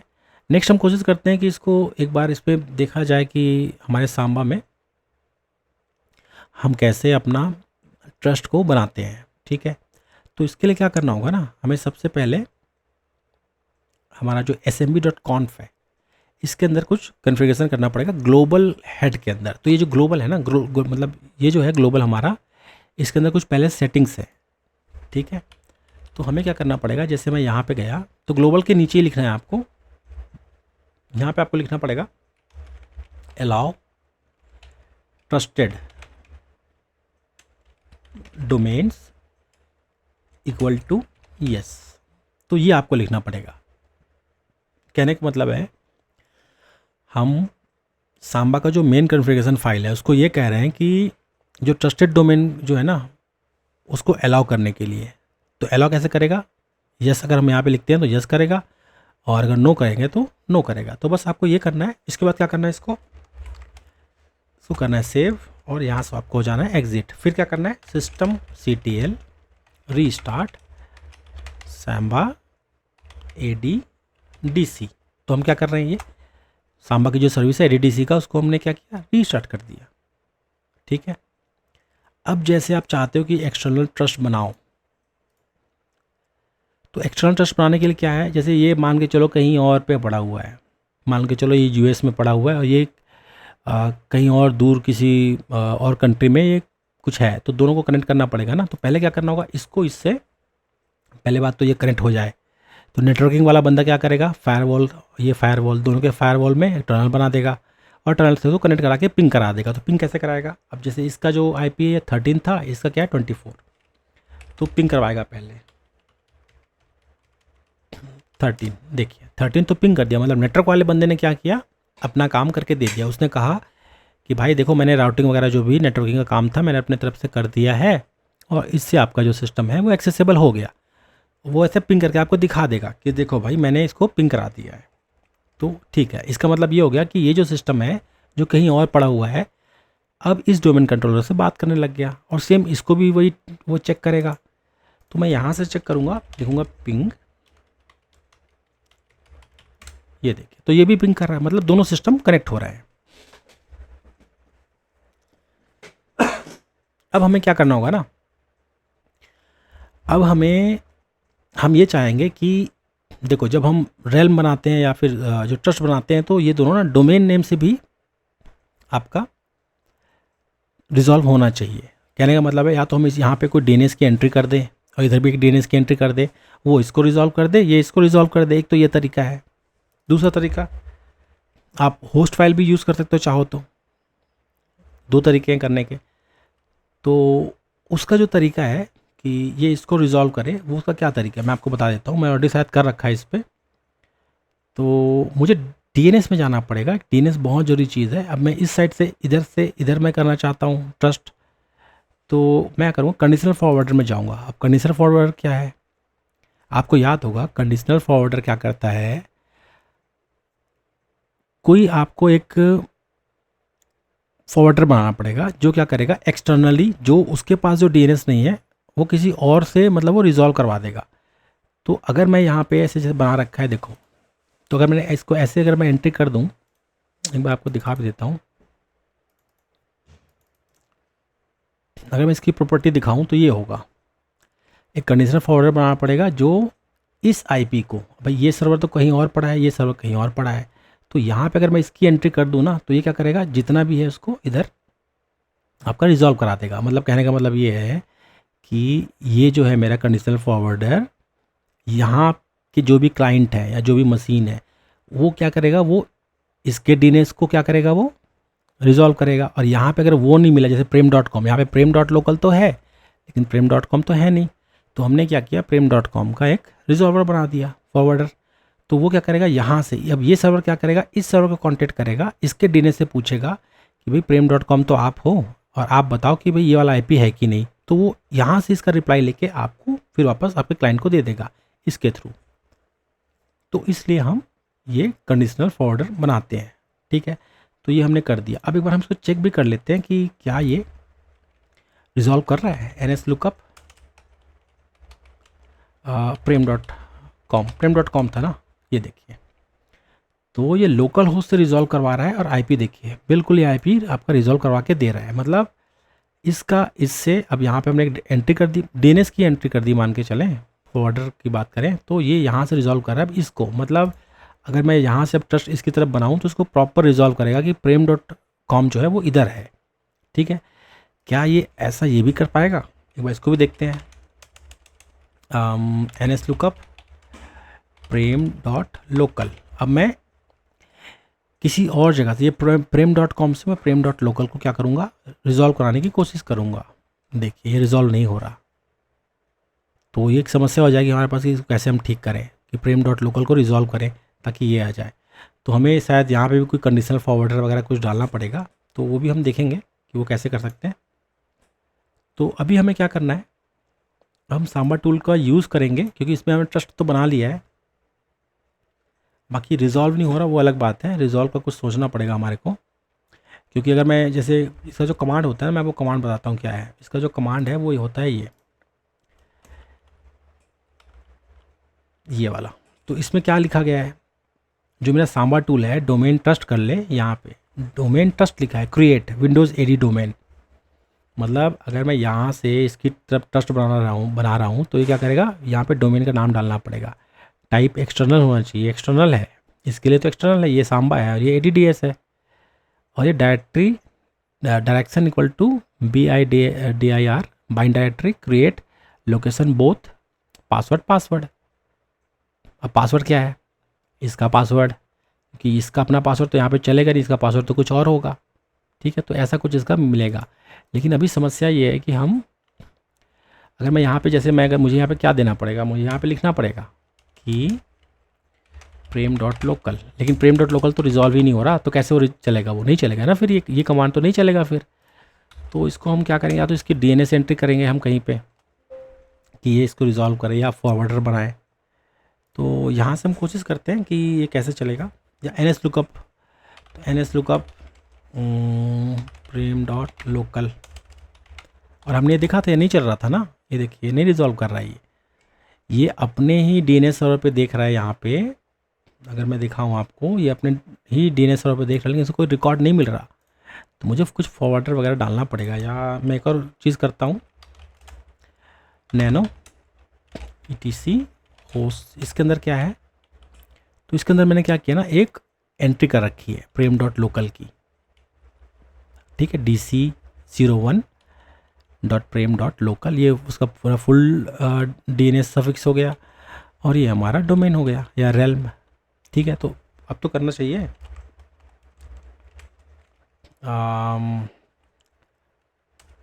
PING प्रेम डॉट लोकल, ये देखिए, तो प्रेम डॉट लोकल से अब ये करने लग गया। तो जैसे आप होस्ट का फाइल डालोगे ना तो ये करने लग जाएगा। तो एक बार कमांड देख लेते हैं, वो कमांड जो थी हमारी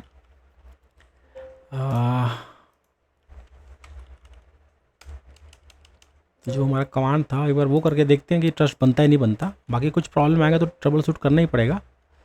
सबसे पहले पासवर्ड बोल रहा है तो वो पासवर्ड मैं डाल दूंगा, और यहाँ पे यहाँ तक तो ठीक है, और यहाँ पे मुझे विंडोज़ का डोमेन नेम लिखना पड़ेगा, वो है प्रेम डॉट लोकल, और सांबा टूल यहाँ तक ठीक है बिल्कुल। चलिए मैं यहाँ पे क्या करूँगा, मैं एक बार ना अपना पासवर्ड बट डाल देता हूँ, और उसके बाद मैं कोशिश करता हूँ इसको कि क्या कहता है ये। तो यहाँ पे हम देख सकते हैं मुझे कुछ एरर आया यहाँ पे। एक्चुअली मेरा पासवर्ड था तो वो छुपाने के लिए मैंने ऊपर का जो है ना वो छुपा दिया मैंने। तो यहाँ पे क्या रहा है, using passwords on command line, तो ठीक है ये इसकी वजह से प्रॉब्लम है। ये prem.com लिखा हुआ है और ये यूज़र नेम है और DNS वगैरह कुछ दिया हुआ है। लास्ट में इसने जो मुझे एरर दिया वो कह रहा है कि create trusted domain x2 failed remotely cleaning up remote dc01.prem.local create trusted domain x2 error, this operation cannot be performed on the current domain। कहने का मतलब ये है कि अगर मैं यहाँ से इसकी तरफ ट्रस्ट बनाने की कोशिश कर रहा हूँ ना, तो शायद मुझे ऐसा लग रहा है कि एक्टिव डायरेक्टरी जो है मेरा ये सपोर्ट नहीं कर रहा, क्योंकि शायद इसको ऐसा कुछ होगा इनमें, या ऐसा कुछ इन्होंने रेस्ट्रिक्शन या कुछ लगा रखा होगा कि आप इधर से ट्रस्ट नहीं बना सकते। शायद इधर से बना सकते होंगे क्योंकि ये कंपैटिबल है इसके, ये कंपैटिबल नहीं है इसके, बस ऐसा कुछ होगा। तो एक बार हम क्या करते हैं ना, हम कोशिश करते हैं इधर से बनाने के। बाकी जैसे मैंने आपको बताया था कि अब यहाँ से NS लुकअप अच्छे से अब होने लग गया है। NS लुकअप प्रेम डॉट लोकल, तो ये देखिए बिल्कुल सही तरीके से, ये देखिए इसी का DNS सर्वर है, ये सांबा सर्वर का DNS सर्वर क्या है, इसका जो है, तो ये इसी का मतलब DNS सर्वर यूज़ कर रहा है और इसको रिजॉल्व कर रहा है, ठीक है, क्योंकि यहाँ पे हमने फॉरवर्डर लगा दिया है। सेम इस तरफ भी सेम वही चीज़ हो रहा है। अगर मैं आपको दिखाऊं तो अगर मैं NS लुकअप करूँ यहाँ पे NS लुकअप और लिखूँ prem.com, तो ये देखिए ये क्या कर रहा है, ये इसका DNS यूज़ कर रहा है लोकल वाला, और ये prem.com को बिल्कुल कर पा रहा है। prem.com के अंदर 2 IP हैं और ये मेरा IP वर्जन 4 है, ठीक है। तो यहाँ तक हम DNS का जो रिजोल्यूशन है वहाँ तक तो हम सॉल्व कर पा रहे हैं। नेक्स्ट जो है हमारे पास इसका जो बनाने का है ट्रस्ट, वो हम ट्राई करते हैं। तो मैं इसके प्रॉपर्टीज़ पे जाऊँगा, यहाँ पे ट्रस्ट पे जाऊँगा, और अभी फ़िलहाल कुछ नहीं है, मैं यहाँ पे करूँगा न्यू ट्रस्ट। तो आप ये पहले आप समझ लें कि ट्रस्ट हम क्यों कर रहे हैं। यहाँ पे जो हमारा जो यहाँ पे आस्क है या जो कंपनी हमसे कह रहा है वो ये कह रहा है कि यूएस की कंपनी है, उसका इंडिया में एक और सब डोमेन है, उसने क्या किया, एक दूसरी कंपनी को एक्वायर कर लिया। लेकिन दूसरी कंपनी के पास क्या है, एक्टिव डायरेक्टरी नहीं है, उनके पास है सांबा। तो यहाँ से अगर सेम होता तो हम सेम पे रेलम पे करते, या मतलब अगर जैसे मैं यहाँ पे गया, नेक्स्ट पे क्लिक किया मैंने, तो यहाँ पे जैसे डीएनएस का नाम डालने को बोल रहा है, तो डीएनएस का नाम क्या है, dc04.prem.com, यही है ना। अब इसके अगर मैं नेक्स्ट करता हूँ तो आपको ये समझ आएगा, यहाँ पे जो रेलम ट्रस्ट बोल रहा है और यहाँ पे ट्रस्ट विथ विंडोज़ डोमेन, तो इसका मतलब क्या है। अगर ये विंडोज़ का ही डोमेन होता तो मैं ये चूज़ करता, विंडोज़ आराम से हो जाता है ट्रस्ट। यहाँ पे बोल रहा है कोई थर्ड पार्टी है, तो आप ऐसे करो इंटर ऑपरेबल कर्बरोस V5 रेलम के थ्रू आप करो। मतलब अगर ये कोई थर्ड पार्टी डोमेन सर्विसेज है या डायरेक्टरी सर्विसेज है या एलडेप जो कनेक्टिविटी है, तो उसके लिए आप रेलम ट्रस्ट यूज़ करो, मतलब सांबा के लिए ये आप यूज़ करो बोल रहा है। ठीक है, तो हम ये यूज़ करते हैं। नेक्स्ट पे क्लिक किया मैंने। अब दो ऑप्शन आते हैं, नॉन ट्रांजिटिव, मतलब अगर ये जो डोमेन है ये यहाँ से ट्रस्ट इस पे कर लिया और ये इसका ट्रस्ट कहीं और पे है, ये कोई चाइल्ड डोमेन है या कुछ और है, तो ये इसका जो ट्रस्ट है इस पे हो जाएगा, लेकिन इसका जो ट्रस्ट है वो आगे पे नहीं हो पाएगा। मतलब ये जो है ना आगे के ट्रस्ट पे नहीं कर पाएगा काम। तो ये होता है नॉन ट्रांजिटिव। हमने लास्ट टाइम पढ़ा था। ट्रांजिटिव मतलब क्या है, अगर इसका ट्रस्ट किसी और डोमेन पे है तो ये भी उसको ट्रस्ट कर लेगा, इसको कहते हैं ट्रांजिटिव। तो फिलहाल हम ट्रांजिटिव कर लेते हैं कि इसका भी ट्रस्ट इसमें है और ये आगे किसी और से ट्रस्ट करेगा ना, तो वो भी इसके अंदर आ जाए। ठीक है, तो मैंने कह दिया नेक्स्ट। अब यहाँ बोल रहा है कि 2 वे 1 वे या 1 way out going, incoming out going, तो ये हम 2 वे करेंगे, यहाँ से यहाँ हो और यहाँ से यहाँ हो, मतलब दोनों साइड में आपके ट्रस्ट बन जाए। क्योंकि हम ये चाहेंगे ना कि यहाँ से इधर का भी हम मैनेज कर पाएँ, इधर से हम इधर का भी देख पाएँ, जो भी चीज़ें सोर्सेज वगैरह है वो चीज़ें। अब ट्रस्ट पासवर्ड का है, ट्रस्ट पासवर्ड ये होगा कि इसका जो एडमिन का पासवर्ड है, ठीक है, मैं वो यूज़ करूँगा यहाँ पे।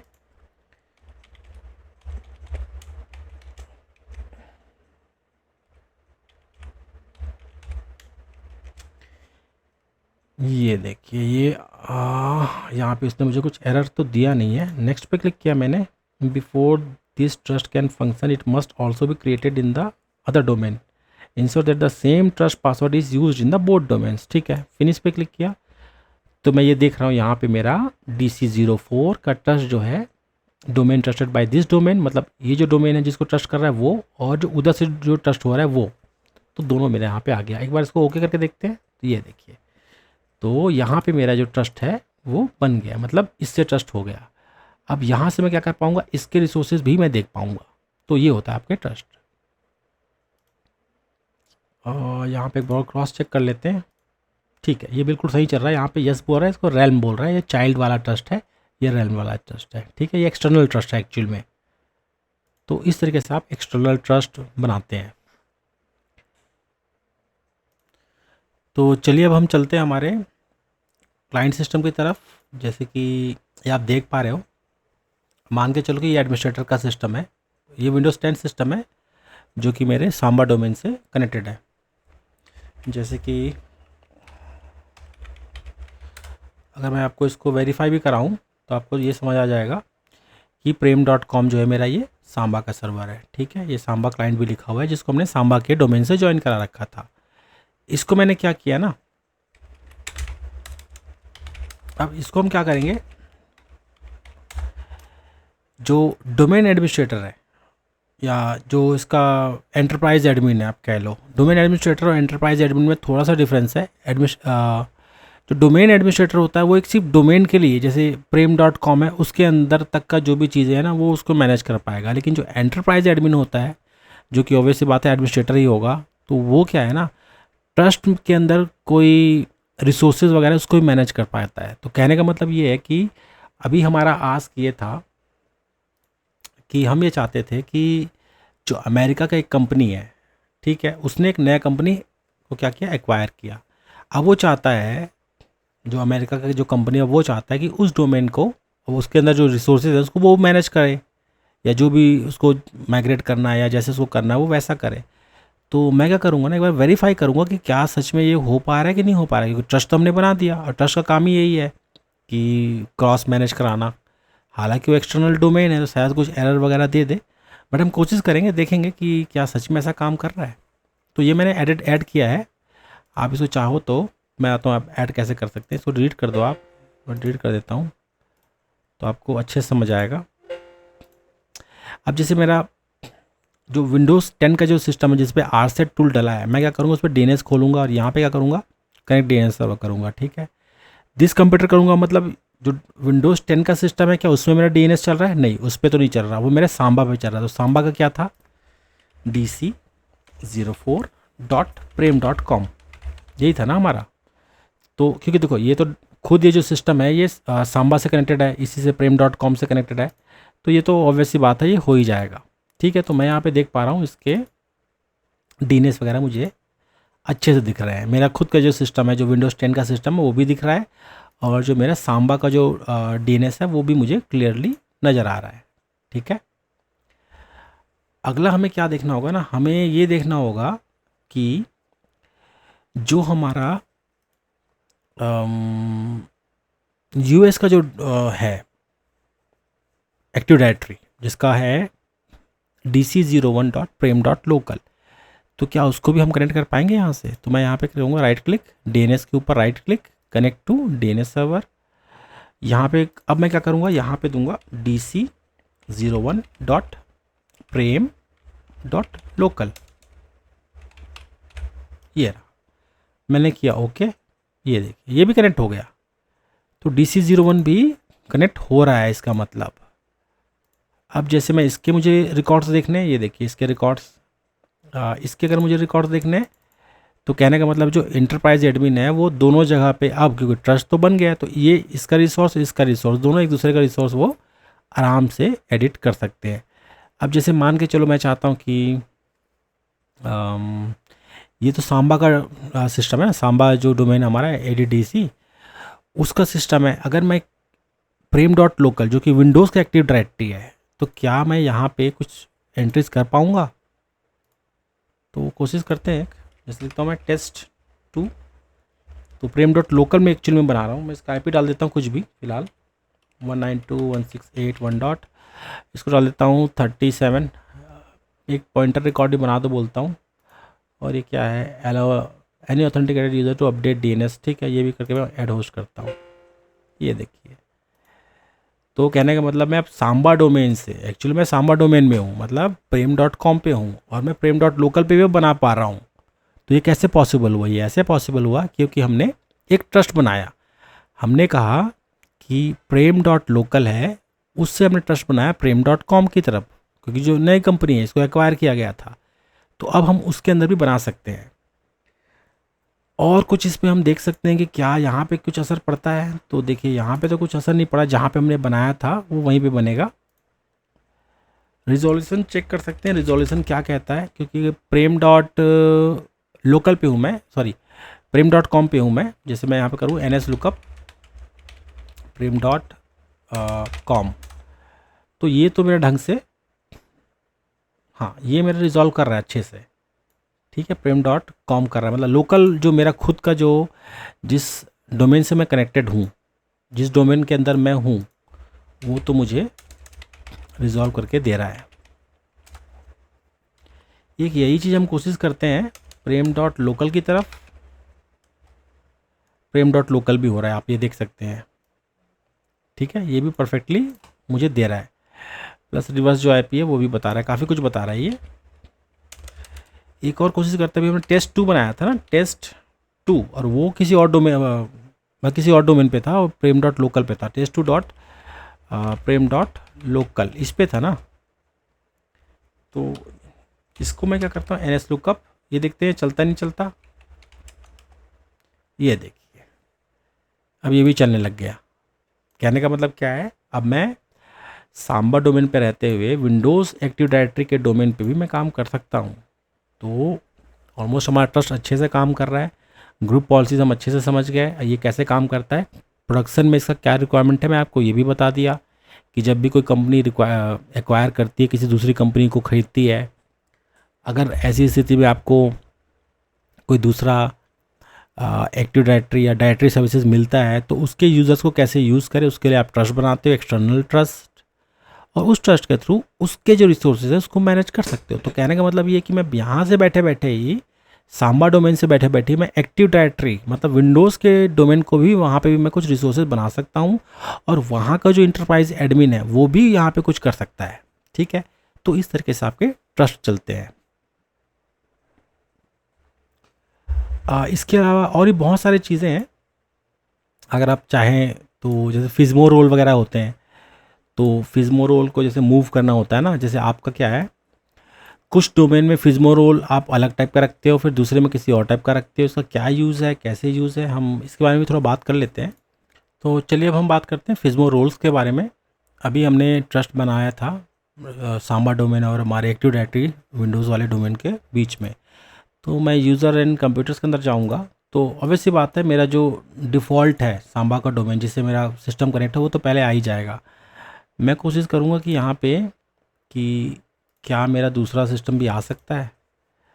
एक बार चेंज डोमेन कंट्रोल करके देखते हैं। प्रेम डॉट कॉम है यहाँ पे, प्रेम डॉट लोकल चलेगा। देखिए यूज़र ने पासवर्ड को ये रॉन्ग बोल रहा है।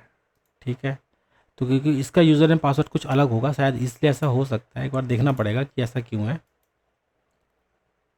हाँ, यहाँ पे आप देख सकते हैं ऑपरेशन मास्टर्स। तो ऑपरेशन मास्टर्स के अंदर जैसे मैंने बताया आपको कि ये क्या है, हमारा डोमेन है। ठीक है, तो इसमें आपको 3 तरह के ऑपरेशन मास्टर्स मिलेंगे, मतलब फिज़मो रोल्स मिलेंगे। वो है RID जो कि आईडी वगैरह देता है जितने भी ऑब्जेक्ट्स के लिए, PDC एमुलेटर, और हमारा ये इंफ्रास्ट्रक्चर। ये 3 टाइप के आपको मिलेंगे। तो जैसे मान के चलो आपके कुछ रोल्स हैं आपके पास, जैसे अभी ये एक ही यहाँ पे सर्वर है मान के चले डोमेन कंट्रोल का, ऐसे 2-3 सर्वर और हैं। आप चाहते हैं किसी को चेंज करना, तो यहाँ पे ना आपको क्या करना पड़ेगा, यहाँ से आप चेंज करके उसको ट्रांसफ़र भी कर सकते हैं। ठीक है, और ये जो ट्रांसफ़र है ये और भी कई जगह पे काम आता है। ठीक है, जैसे कि आप अगर माइग्रेट भी कर रहे हो ना, तो वहाँ पे भी ये काम आता है। जैसे आप चाहते हो कि पीछे वाला जो डोमेन कंट्रोलर है आपका 2012 है, आपका मान के चलो विंडोज़ सर्वर 2012 है जिसका सपोर्ट ख़त्म हो गया, उस पे डोमेन आपने 11-12 साल चला लिया। अब आपको ये नीड है कि आप 2019 सर्वर डालें या 2022 सर्वर डालें। वो डाल के क्या करना है आपको, आपका जो एग्जिस्टिंग जो भी सेटिंग्स वगैरह है उसको वहाँ मूव करके इसको आपको डिकमिशन करना है। तो ऐसे टाइम में भी ये काम आता है। आप बस जो भी आपके ये जो ऑपरेशन मास्टर्स के अंदर जैसे फिज़मो रोल्स है ना, इसको वहाँ मूव करके आप मतलब पीछे का जो है इसको आप क्या कर सकते हो, डिकमिशन कर सकते हो। जो छोटे जो सर्वर आपके हैं या जो पीछे के ऑपरेटिंग सिस्टम में जैसे 2012 में बना हुआ है ना, तो उसको आप डिकमिशन कर सकते हो। यहाँ पे ये चेंज नहीं हो रहा क्योंकि माइट भी हो सकता है कंपैटिबल ना हो या कुछ और तरीका हो इसका।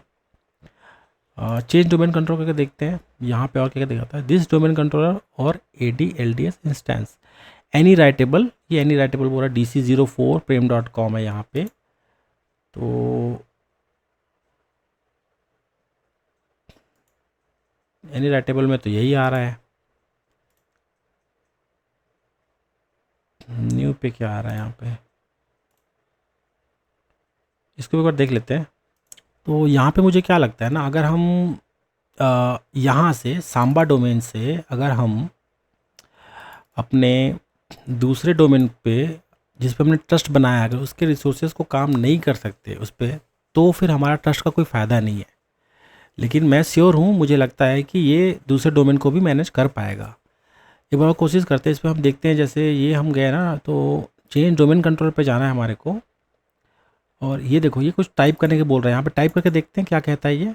तो मैं यहाँ पे डबल क्लिक करके इसको एक बार यहाँ पे सर्वर का जो नाम है मेरा DC01.prem.local वो डालूँगा, और जैसे यहाँ पे स्टेटस आ रहा है ना हमारा Win2K8R2, ये DC04 prem.com है। ठीक है, लेकिन ये सांबा डोमेन है, एक्चुअल में ये सांबा है, लेकिन ये देखिए क्या कह रहा है, ये विंडोज़ 2008 बोल रहा है। ये W2K8 मतलब हो गया विंडोज़ 2000, और 8 का मतलब हो गया 2008 R2। तो मतलब 2008 R2 का कुछ सेटिंग ले रहा है ये। मतलब इसको क्या लग रहा है RSet टूल को कि जो सांबा जो मेरा सर्वर है वो एक्चुअल में विंडोज़ 2008 का जो सर्वर आया था ना R2 वर्ज़न, ये वो वर्ज़न है, ऐसा उसको कुछ लग रहा है। तो उसको हम देखेंगे कि ऐसा क्यों है। बाकी अभी हमारा जो अभी आस्क है वो यही है, हम सिर्फ ये चाहते हैं कि यहाँ पे dc01.prem.local ये हमारा विंडोज़ का एक्चुअल में है।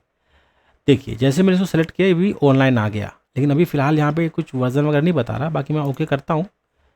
ये क्या कह रहा है, डोमेन कंट्रोलर, ये करंटली एडमिनिस्ट्रिंग। ठीक है, अभी हम क्या कर रहे हैं ना, prem.com को एडमिन कर रहे हैं। Do you want to administer prem.local? हाँ, मैं बिल्कुल करना चाहता हूँ। ये देखिए अब ये कनेक्ट हो गया। तो मतलब ट्रस्ट बहुत अच्छे से काम कर रहा है। अब मैं क्या करूँगा ना, यहाँ पे अब मैं यहाँ पे भी कुछ भी काम कर सकता हूँ। यहाँ पे भी मैं यूज़र वगैरह मैं आराम से बना सकता हूँ। ये देखिए बिल्कुल यूज़र वगैरह सब आ रहा है। तो अब ये क्या है, मैं सांबा के डोमेन पे हूँ, सांबा के ही आरसेट टूल पे हूँ। बस मैंने क्या किया, विंडोज़ का डोमेन चेंज कर दिया और ये आ गया, क्योंकि दोनों में ट्रस्ट है। तो इस तरीके से भी आप काम कर सकते हो। यहाँ पे मुझे राइट क्लिक करना था और मैं यहाँ पे देखना चाहता था ऑपरेशनल। देखिए यहाँ पे DC01 का वहाँ का PDC वगैरह दिखा रहा है। Current domain operation masters, to transfer the operation master role to another computer you must first to connect to it. ठीक है, तो किसी और में चेंज करने के लिए ना इसको आपको कनेक्ट करना पड़ेगा। तो ये सब चीज़ें हैं। ये जो फिज्मो रोल है ऑपरेशन मास्टर से काफ़ी इंपॉर्टेंट है। प्रैक्टिकली इसके कई सारे काम होते हैं, जैसे हम ट्रांसफ़र वगैरह करते हैं तो वो बहुत क्रिटिकल होते हैं। इसके बारे में आपको काफ़ी कुछ और जानना होगा। बाकी मेरा ये जो रिकॉर्डिंग है ये थोड़ा लिमिटेड था। मैं जब भी ऐसा करता हूँ तो मोस्टली मैं प्रैक्टिकल पे ज़्यादा ध्यान देता हूँ और मैं चाहता हूँ कि प्रैक्टिकली आपको सब चीज़ समझ आए। बीच बीच में मैं क्या करता हूँ, थोड़े थोड़े नए नए कमांड्स आपको देते रहता हूँ ताकि आप उसको ना यूज़फुल लगे। आपको एक बार भी मैं पूरे के पूरे कमांड बता दूँ, ठीक है, और वो आपके मन से निकल जाए तो वो गलत है। आप प्रैक्टिकल के टाइम पे आपको कुछ कमांड देते हैं या कुछ टिप्स देते हैं ना, तो आपके दिमाग में हमेशा रहता है कि हाँ ये जो कमांड है ये वहाँ पे इस काम के लिए है। ठीक है, तो आई थिंक हम लोग यहाँ तक काफ़ी अच्छा कर चुके हैं। आगे एक्टिव डायरेक्टरी में आप चाहें तो मतलब कहने के लिए अगर मैं वीडियो बनाऊँ तो 100 से ज़्यादा और वीडियो बन जाएंगे, क्योंकि ये बहुत गहराई है, इसके अंदर बहुत सारी चीज़ें हैं कि इसके अंदर मैं 100 घंटे का और वीडियो बना सकता हूँ। बट अभी क्या है ना, हम एक बेसिक कोर्स स्टार्ट किया। हम बस हमें क्या करना है ना, हमें एक्चुअल में आगे जो है हमारे क्लाउड तक पहुँचना है, ऑटोमेशन तक पहुँचना है, CI/CD और हमारे एनसाइबल, टेराफॉर्म और हमारा सेफ, तो उस पर कैसे काम करते हैं। फिर डॉकर है, कुबरनेटिस है, जो आज के टेक्नोलॉजीज़ हैं। ये टेक्नोलॉजीज़ काफ़ी पुराने हैं, आज भी चलते हैं, बट इसका मांग थोड़ा कम है। मोस्टली जितने भी ये टेक्नोलॉजीज़ हैं वो क्लाउड के अंदर ऑलरेडी हैं और ये सब आपको कमी करने को मिलता है। ठीक है, बाकी होता सब जगह है। ये एक बहुत हॉट टॉपिक है एक्टिव डायरेक्टरी, इसके बारे में आपको और अच्छे से आपको जानना चाहिए। तो ऑलमोस्ट हमने काफ़ी अच्छा प्रैक्टिकल कर लिया हमने। अगर आपको लगता है कि ये कुछ कम पड़ गया है, और भी वीडियोस आने चाहिए, तो मैं बिल्कुल बनाऊंगा। आप बस मुझे कमेंट्स में बताएं कि आपको और किस टॉपिक पे एक्टिव डायरेक्टरी के अंदर वीडियोस बनाने हैं।